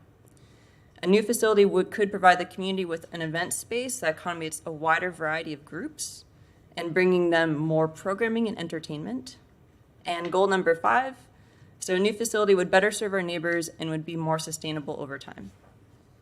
And slide. So now I'm going to get into some of the limitations or just constraints that the current building has. Because you have not been in Thelma Bolton for just a couple years, I wanted to refresh your memory of the building's footprint and the layout. So the current building, it lacks a central point of entry. The areas are on multiple levels, with the auditorium being on one level, and that kind of auxiliary wing is on another level. A lot of ADA constraints, so it's awkward for people with mobility limitations to get around. Also, the multi-purpose space, it's compartmentalized. You have structural columns and just kind of some odd locations for how that auxiliary wing is being used today. We feel that the auditorium has the most value to the facility, and those auxiliary spaces are just very awkward. But it's unfortunate that the auditorium is what's seeing the structural damage and collapse. So next slide. So I just wanted to bring to your attention some opportunities and constraints outside the building. So the building, you see that dotted line, that is the 100-year floodplain. So any future development on the site is going to be limited in the footprint of the building. But then we do have some really great opportunities as well. So we have a lovely heritage oak tree shown with the red dot. As I discussed briefly, so the building is much lower than the surrounding streets, especially off of Northeast 5th Street. And so controlling stormwater and mitigating erosion is just kind of an ongoing battle. And next slide. So this is the current building's footprint, the current layout of the building. So as I said before, the auditorium is really the best and most functional space of the existing facility, and the auxiliary wing is very compartmentalized, and has some limitations with the current location of the structural columns, just breaking up the space somewhat awkwardly. One thing with the existing building that is a detriment is really just it being on two different levels. So again, it just makes for people with mobility limitations. It creates some issues with the flow. And next slide. If we were to hypothetically construct a new Thelma Bolton Center, we could provide user groups with better circulation, a true pre-function space, additional programming. We can have a connection to the back lawn, and we could have maybe a second multi-purpose space, which I think would see a lot of use. So in this rendering, we've actually widened the stage and the auditorium a little bit, and this is showing you two distinct multi-purpose spaces. The back of house we've kept just in gray. At this point in the conversation, we're leaving it very, very open, determining, once we receive feedback, we would definitely dial in on the specifics for how restrooms and kitchen and all kind of the green room would come together. So how would a new center be used? So the community has let us know that they need an affordable performing arts space. So we envision the primary focus of the future Thelma Bolton Center as a space for dance, theater, small concerts, chorus groups, and that's just to name a few. So we specifically heard from contra dance, swing, Irish dance, English country dance, Scottish dance, waltz, tango, salsa, and a handful of others. So the center could be programmed for seniors during the day. I know pre-COVID it was used to play cards a couple mornings of the week. We see crafts and other activities maybe taking use during the daytime hours. We see this as being used by the community at large for yoga, Zumba, and maybe aerobics, some other uses that actually were taking place pre-COVID as well could return to that facility. And we see this as the affordable space for weddings and community events. So we think that the location of the Thelma Bolton Center and potentially a larger capacity for the auditorium and stage would make this an attractive spot to maybe hold some joint meetings or some of those larger meetings where this space just feels very crowded. So just throwing out there as maybe a secondary use. There's also a lot of opportunities for parking in this area. So we have a city-owned lot just south of the Thelma Bolton Center. So you can apply for a parking decal today, but talking with the city's transportation department staff, that could become a dedicated lot for Thelma Bolton. We could also look at forming some relationships with the Alachua County School Board because they have a large parking area nearby as well. And slide. So if we were to construct a new Thelma Bolton Center, we could recreate the auditorium to make it look almost identical to what we have today. Because we see that as being the valuable piece of this community center. So we could even keep the current color scheme if that was to be desired. And that's what's shown in this rendering, or we could go back to the original colors of what was actually there in 1942, which I'll show you in just 2 slides. We've discussed with the design team ways to incorporate elements of the existing building and ways we could potentially maintain the character of the building so it could fit in the context of the historic area. Now, just to note, the Thelma Bolton Center, it's a contributing structure in the historic neighborhood, but it is not on the National Register of Historic Places. And we would absolutely need to work with just the Historic Preservation Board to receive their input and guidance as this process moves forward. And then slide. So this is a rendering showing what the building could look like from 5th Avenue. And we've also mentioned maybe bringing up the elevation of the building so you don't have such a huge grade change between 5th Avenue and the current building's footprint. And then my next slide is going to show you the rendering of the building if we were to utilize the color scheme that was actually there in 1940 or 1942. So if we want to go back to the original, we would have that opportunity. And slide. So I have some proposed next steps, all contingent upon discussion today. So these are next steps that could occur provided on what direction you give us. So if you were to move forward with planning for a new center, we would start negotiations with the design team. because we'd have to renegotiate the scope of services. And then we'd make a presentation to the Historic Preservation Board, probably in the summer or fall. And in the winter, we could finalize the design and go through the permitting process. In the spring, we'd put the project out to bid and so forth. And next slide.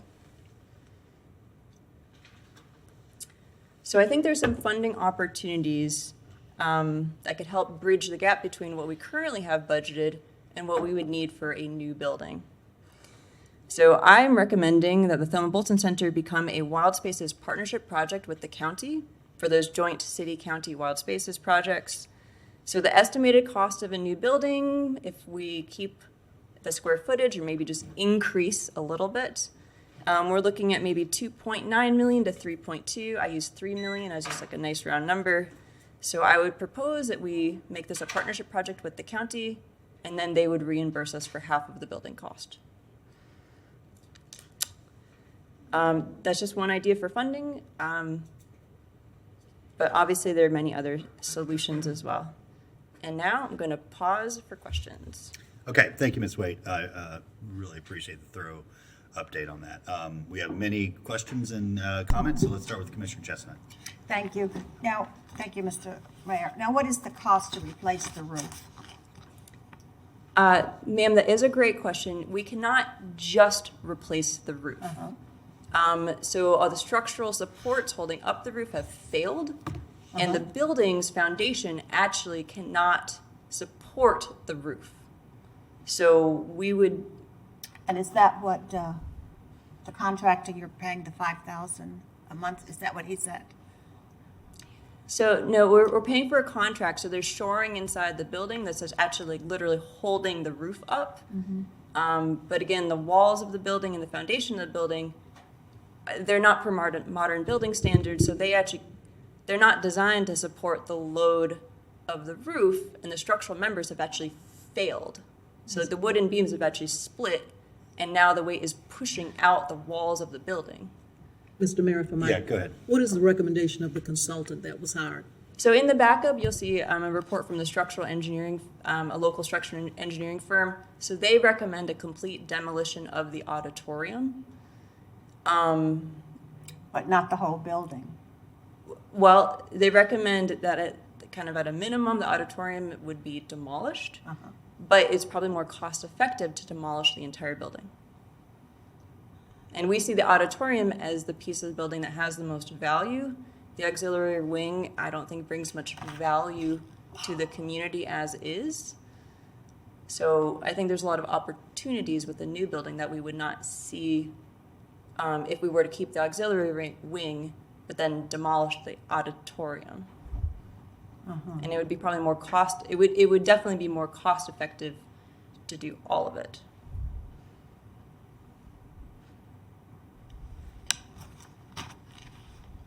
I'll come back. Okay. Thank you. I have to Process leave that. at 4:30 though. Okay. So yeah, I have to process that. Yeah, thank you. Hopefully we will be done by then, but we'll do our best. Commissioner Ward? Thank you, Mr. Mayor. Thank you, Ms. Waite, and everyone else involved in this. I know Mr. Mann's been working on this a lot. I know the manager's office has been working on this, as have many outside folks. It's a blow to a lot of people in the community, I know, to talk about not having this facility anymore as it currently exists. That's a lot to process. We've been hearing bits of this over the months, and so it's not entirely new, but it's still a lot to process. And I'll promise you there are people who are either watching now or will hear about this in the very near future who are going to be very, very upset and disappointed. But the reality is, I mean, I've looked at the pictures in the backup of the roof trusses. If we were going to fix this, we should have done it 25 years ago. Not even last year or the year before that. It's once the walls start to separate in a building and the foundation becomes not foundational, that's a problem. Sometimes you can fix it. Sometimes you just let it go too far. It served us very well for 80 years. And I wish that we could find a way to continue to use it. But if we're going to be honest with each other, it doesn't meet the needs of 2022 Gainesville right now, even if the building were in great shape.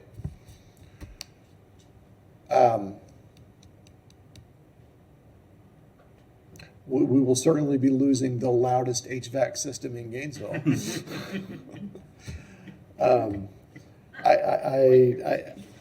I hope that we can find a good path forward with this. I would love to be able to partner with the county. And certainly there are uses that we could both benefit from as organizations. Most of y'all are aware, I think, that I've been talking to Ms. Waite and a lot of other folks about how we might have a greenway along Sweetwater Branch through the totality of it. Whatever we do on this space, I'm hopeful that can be part of that can be folded into it. Sweetwater Branch is kind of hidden there by a bunch of foliage. I don't know if that was intentional or not over the years. I'm looking at the Google map of it right now. That could be a feature in the new building. It could be a part of the whole thing. It's something that we feature instead of something that we try to hide. And certainly we should work with the school board around the corner. If you go a block south, the city owns a trapezoid there that we use some of it for parking. We let a culvert that is Sweetwater Branch split it. And then there's a chunk of land that the city owns that is across Northeast Boulevard from a chunk of land that the school board owns. And neither of us use it very well right now. So there's opportunity to think about this whole piece and improving it all for the benefit of the neighborhoods and the entire community as we discuss the building itself. Ideally, it could improve the building to a point where it continued to be usable, but it's easy to see that kind of improvement ending up costing more and benefiting the community less than the cost of a brand new building. So whatever we do, I absolutely want us to think of more than just the building and the parking lot. Well, let's think of the larger space and the opportunities there. And let's keep in mind that 80 years is a pretty good return on a building. So, thank you. Okay, Commissioner Santos. Thank you, Mayor. It's unfortunate we're at. I think one thing to remember is this was built during the wartime, and wartime buildings they were built to get something up quick and for the soldiers. So they weren't built to last for a very long time. But it's unfortunate we're at. If the auditorium can't be saved, I agree. The other portion, if it's at a different grade, it is a weird space, and yeah, it's a weird shape. I mean, definitely the grade. I mean, it doesn't meet kind of our standards for facilities anymore, and it really is just a kind of a box there. I think that there are ways to. I don't think it has to look exactly the same. I think there's ways to incorporate kind of what's there and then create something new as a part of it. And that way there's it's bringing the old with the new and moving something that 60, 70, 80 years from now, they'll deal with it at that time. But I think there's opportunity. Definitely on the Fifth Ave, I think those renderings not the prettiest side on that. I think there's ways to make it kind of not just have to be exactly what was there before. I'm glad you brought up Commissioner Ward, the trail. That was on my list as well. I think if we're going to be doing this, I think it will be a small chunk, but you got to start somewhere. So that for me is a must of us starting to work on that multi-use trail along the creek to connect Sweetwater up through Duck Pond into the 6th Street Trail. I've also heard that the property to the north is going to be for sale at some point. I know there was issues with space constraints was trying to get it all to fit. If I remember, was that right? We were trying to do some other stuff, but it was hard to get it all fit with the floodplain. If I remember we were talking about it, I don't know if that was. Commissioner, I just wanted to bring it to your attention that we could expand the building to some extent, but we couldn't go too far to the east because we butt up against that floodplain. So so we cannot get a 10,000 square foot space there. I mean, we're gonna have some size limitations. Yes, yeah, but going north though, you could. I mean, that's a property that's going to be, I think, for sale. The property to the north, and there could be an opportunity to build housing as part of that too. If we already have construction crews out there, we could build housing on that. If we bought the property, built some housing, used it for a connected kind of housing and multi-use facility. I think that's all I have. I don't think it has to be exactly the same. It can, I think, take elements and create something that is useful. And I think too that if we are having to start over, let's find something that fits what we really need now, not just trying to fit what was there before. Thank you, Mayor. Thank you, Commissioner Saka. Thank you, Mr. Mayor. Thank you again. I'm sure you did not enjoy having to tell us this. So, the building is beautiful, or was. Last time I saw it, it was beautiful.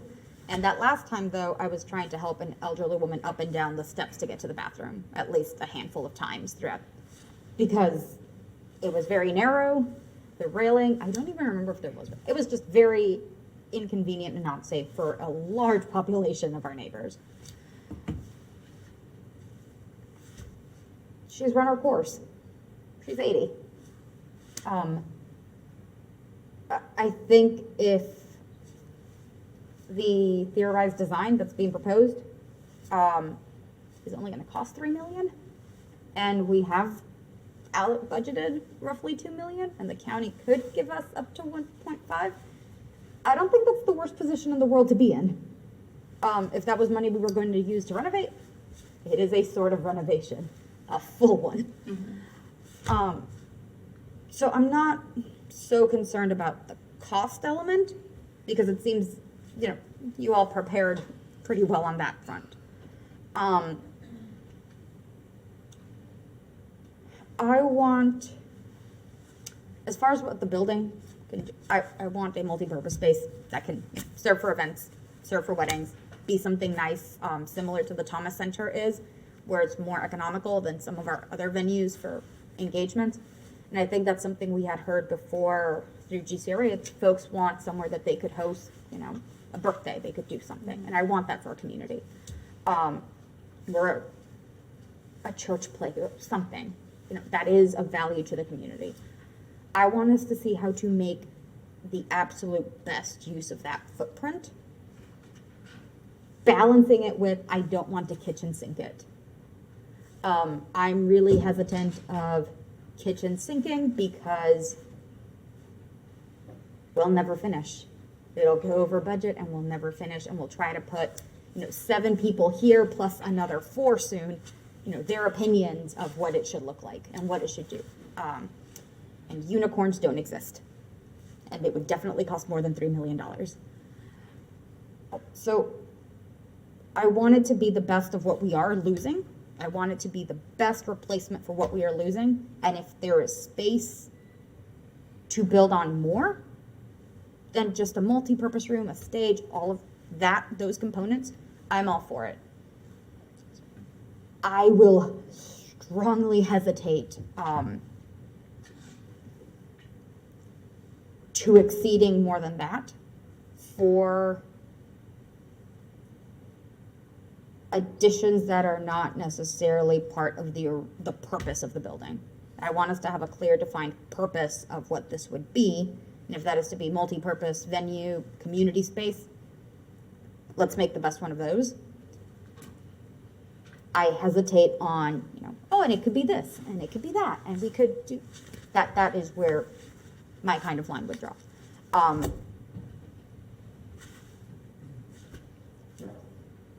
I think those would be I'm going to look at it from a fiscal element. I just want to, if we're going to do one thing, do that right. And do that and stay in budget.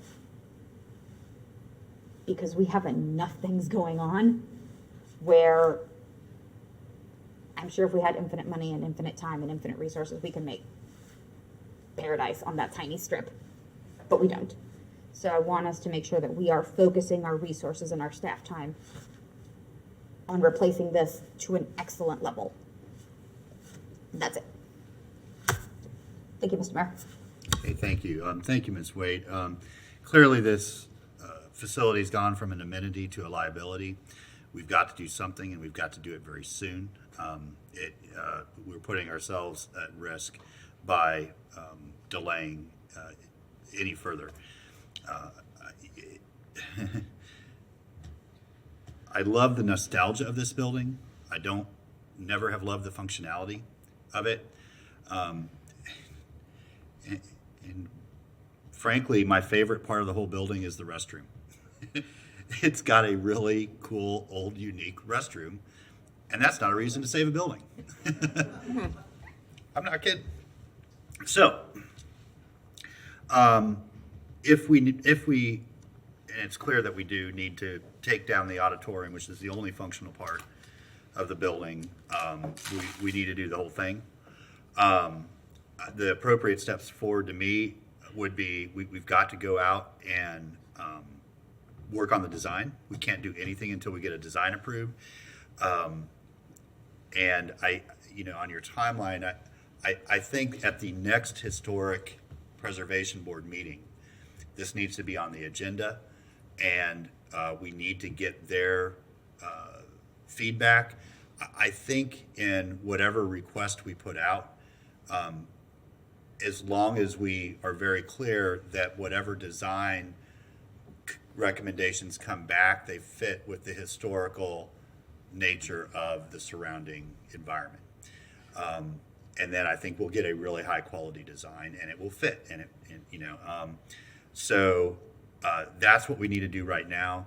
I'm not going to sweat over the funding right now, because regardless of where we get the funding from, we won't know what that dollar amount is, and we can't do anything until we get move forward with design, and then the demo and all the. I mean, it's just we've got to move forward with those parts of it. Whether the county's interested or not in making this a shared project, but there are options out there, and none of them can take place until we agree that this existing facility just no longer is safe or functional, and that allows us to move forward with the next steps. So I think that's an appropriate course of action to authorize today. Commissioner Ward. Oh, I'm sorry, that's an old light. Commissioner Chestnut. Should we also ask the neighbors in the Duck Pond area what they would like to see if we're going to redo the whole facility, if they're going to get a new facility? Sure, I think we can invite them to attend that historic preservation meeting, and get word out kind of far and wide that it'll be discussed at that. Okay, but I just want to add, the Duck Pond neighborhood is not listed on the list of community neighborhoods, organizations. I have that list, and we're missing for some reason. Okay, we'll make sure we get a hold of them. Thank you. We walked with them a couple of weeks ago, so yeah, we can do that. Thank you, Commissioner. Commissioner Santos. Thank you, Mayor. On the joint county funding, I have some worry because this project, I think, when you have another whole group of people wanting to help design it, it could turn into become a mess. So that's my one worry of doing a joint. The project might be a lot of it. I think I could cause issues in the future. But I guess I don't see any more lights to put a motion on the floor. Sure. So I would move that that we have staff places on the next Historic Preservation Board to get their feedback, and to also get feedback from the Duck Pond area. That we, I guess I don't want to say we're demolishing, but we're taking the path of replacing the building. And that also as part of it, that there is a multi-use trail kind of as part of it along Sweetwater Park, the starting of that. And that we take elements of the old building, but it doesn't have to be exactly the same, and try to find the best use for the building. Second. Okay, motion in a couple seconds. And I would just say, and Madam Manager, I think I'll turn to you for this question. I'm trying to think if this needs to come back to the commission after the Historic Preservation Board and neighborhood meeting, or in this motion, based on their input, if we could put out a request for proposal for the design. I don't think it has to come back.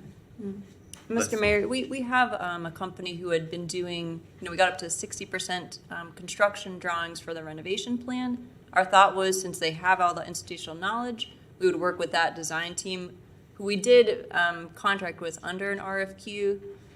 We would just keep working with them, just renegotiate the design services. Thank you, Ms. White. So then, if we could add to the motion that we continue working with our current Consultant. design firm to come back with, and I, And we'll keep you updated. okay, that's fine. Okay, seconders agree? Yeah. Okay, very good. Madam Clerk, do you have folks signed up to speak to this? Okay, just double check. Okay, back to the commission then. All in favor of the motion? Do we want to the Possum Creek portion too? Yeah. Add to the motion to lighting of Possum Creek. Yeah, I think for staff to come back with kind of cost of what it would cost to light Possum Creek and kind of a funding source for that. Okay. Seconder, okay? Yeah. Okay. So motions for come back with a lighting plan for Possum Creek and then the Thelma Bolton Center item. All in favor say aye. Aye. All opposed? That motion passes unanimously. We made it for you, Commissioner. Okay, up next we have general public comment. Madam Clerk, anybody signed up for general public comment? We do have individuals signed up. First, we have Mike Perkins. Is Mike Perkins still here? We didn't hear you so loud. Mike Perkins? Mike Perkins? Is he here? Okay. No, he's not here. Tana Silva? Ms. Silva?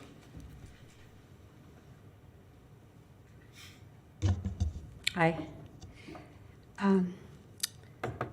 6 years ago this month, Gainesville city governance was turned upside down as an amateur technocracy.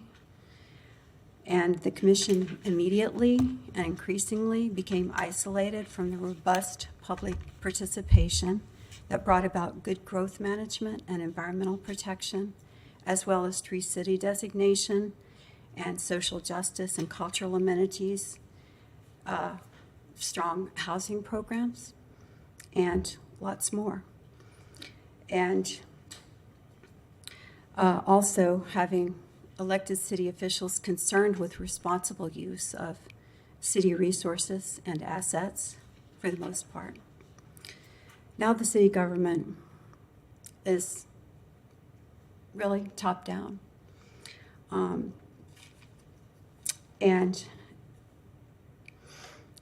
The public is shut out of a lot of decision making. And you can slice it and dice it any way you want to, but that's the truth. Members of 4 of the remaining advisory boards are saying their work is being ignored as they try to dig into the details for making informed policy decisions. The GCRA board said that their priorities have been hijacked. The DRB is asking, what's left for us to do? And now that's becoming absolutely nothing. The plan board is saying, where is the public participation in a major comp plan update? And the SHIP committee now also is saying, all of our work that we put into coming up with housing programs was put on the consent agenda and just ignored. We were ready to make a presentation. So what are we doing here? What's the purpose? And we've seen increasingly since 2019, the public being shut out of making public comment. It's intimidating to come up here, and it's more intimidating when people on the dais attack you after you've spoken. A neighbor just said he has a lot to say, and he does, from his own lived experience. And he said, I don't have the words. And now you've cut out the phone calls, which were the one good thing that came out of 2020. Even when Tina Days and people like her say, you know, I have to work. I have valid things to say. I have children to take care of. But I can't come down to the city commission. And even those of us who can, when we can, you know, the agenda changes. Thank you, Ms. Silva. Thanks for being here. Madam Clerk?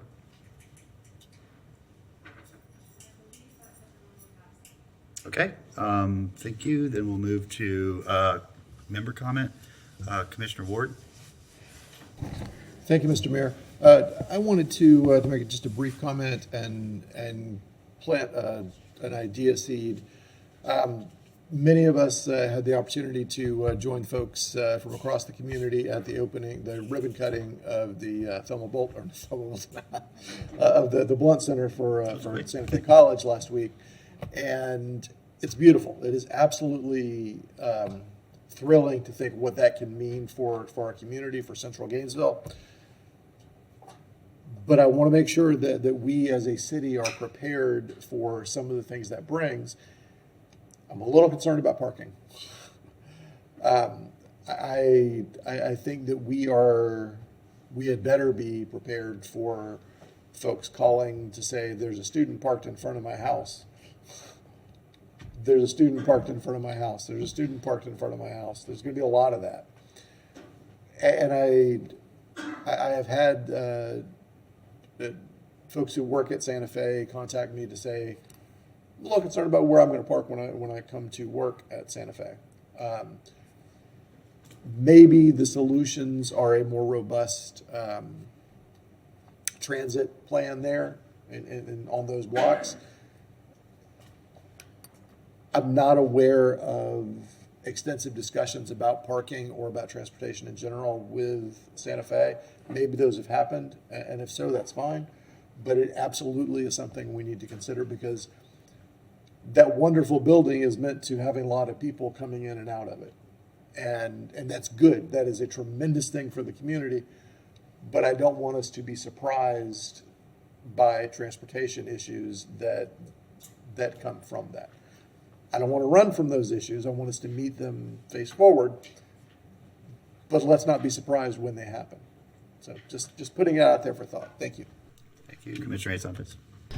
Thank you, Mayor. Just on the parking, if we provide free parking, it induces people to drive. So I think that's something that we have to we're looking at it. I think we are talking about parking again on the GPC.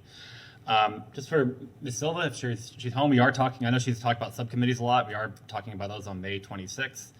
And then lastly, the redistricting, speaking with the city attorney, the county did not place the new precincts on this Tuesday's meeting. Is that correct? Okay. So hopefully that means it's going to be on the next Tuesday, which I think is April 26th, our next meeting. I think we need to, I know we said GPC, but I think we need to meet on that April 28th meeting and put that as, I guess, our first item to hopefully give final direction on the redistricting. That'll be 2 days after they approve their precincts. So I think that gives enough time. And then we got to start moving faster. So I think we should place the next city commission meeting. So the April 28th, the precincts are decided on that Tuesday. That Thursday, we can give our final direction. And then have a first reading of the ordinance on May 5th, our next city commission meeting. And I think we should call a special city commission meeting for either that May 9th or 10th, that Monday, Tuesday of that week, to do a second reading of the ordinance, because we have to get these maps out there to people so people know if they can run or not in the races. So I guess I'd like to make the motion that we place that item on the GPC item, or redistricting on the April 28th item. We don't need a motion. I can just place it on that agenda. I think everything's contingent upon the county. So if the county doesn't take it up on the 26th, You said we need to move faster. We've been moving fast as we possibly can. Oh, I know. We're gonna have to go a different direction. I think Right. I think if the county hasn't done it, we're gonna have to make our own maps and do something that's not with precincts, I guess, or something.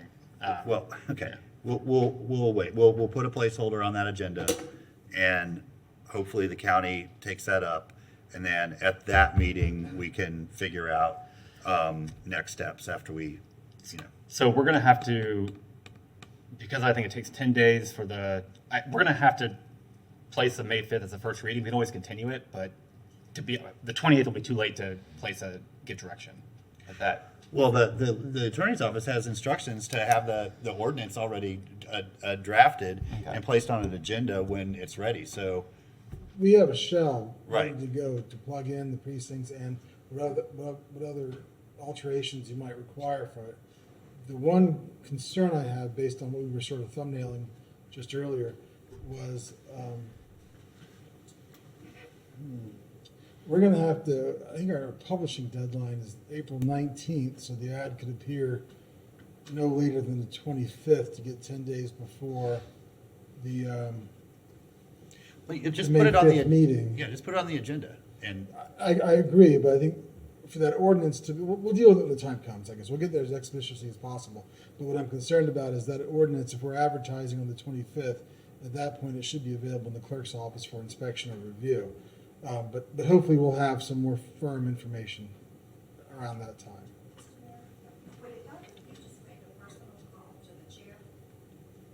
sure, but I don't think that's the holdup.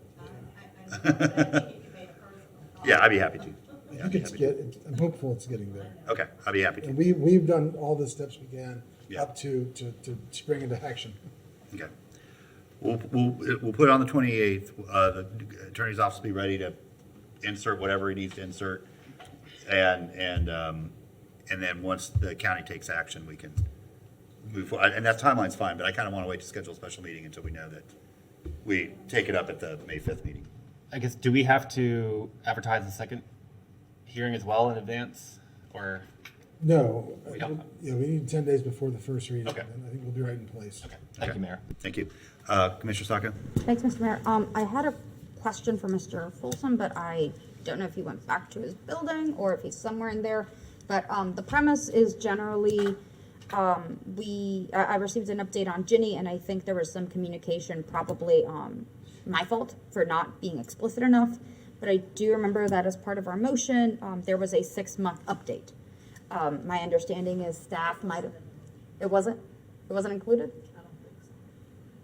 Well, I think the problem came is there was a 6-month update direction given overall, and there was a misunderstanding over what we meant by that, or at least what I meant by that.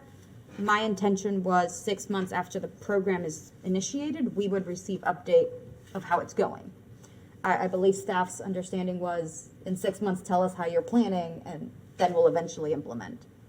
And it's caused a bit of panic because some of our community builders gave that second version to our immigrant neighbors, who were very excited and now think we will never actually get around to this, because in 6 months we'll get an idea of a plan and then we'll continue designing. So I wanted to see if we could clarify with my colleagues and Yeah, with Madam other staff. Manager, if you need to follow back up with us with something written, that's fine too, but. I'd like to do that because Mr. Folston really is leading it, and I need him in that discussion, and he's not here right now. If I might come back, Mr. Mayor, members. Yeah. Just with everyone here, because I can't email you all, but I figured we could all get one joint answer, and our neighbors as well, because the lack of that community builder saying as such just terrorized them. So if we could get just a response, an email at We will some get point. we will get a management response to an update on what that is, and if we need to take any corrective action, we can do that at our next meeting. Thank you, Mr. Mayor. Okay, thank you. Okay, we have reached the end of our business today, so everybody have a lovely rest of your evening. Our next city commission meeting is a week from today, and our next general policy committee meeting is April 28th. No further business before us. We stand adjourned.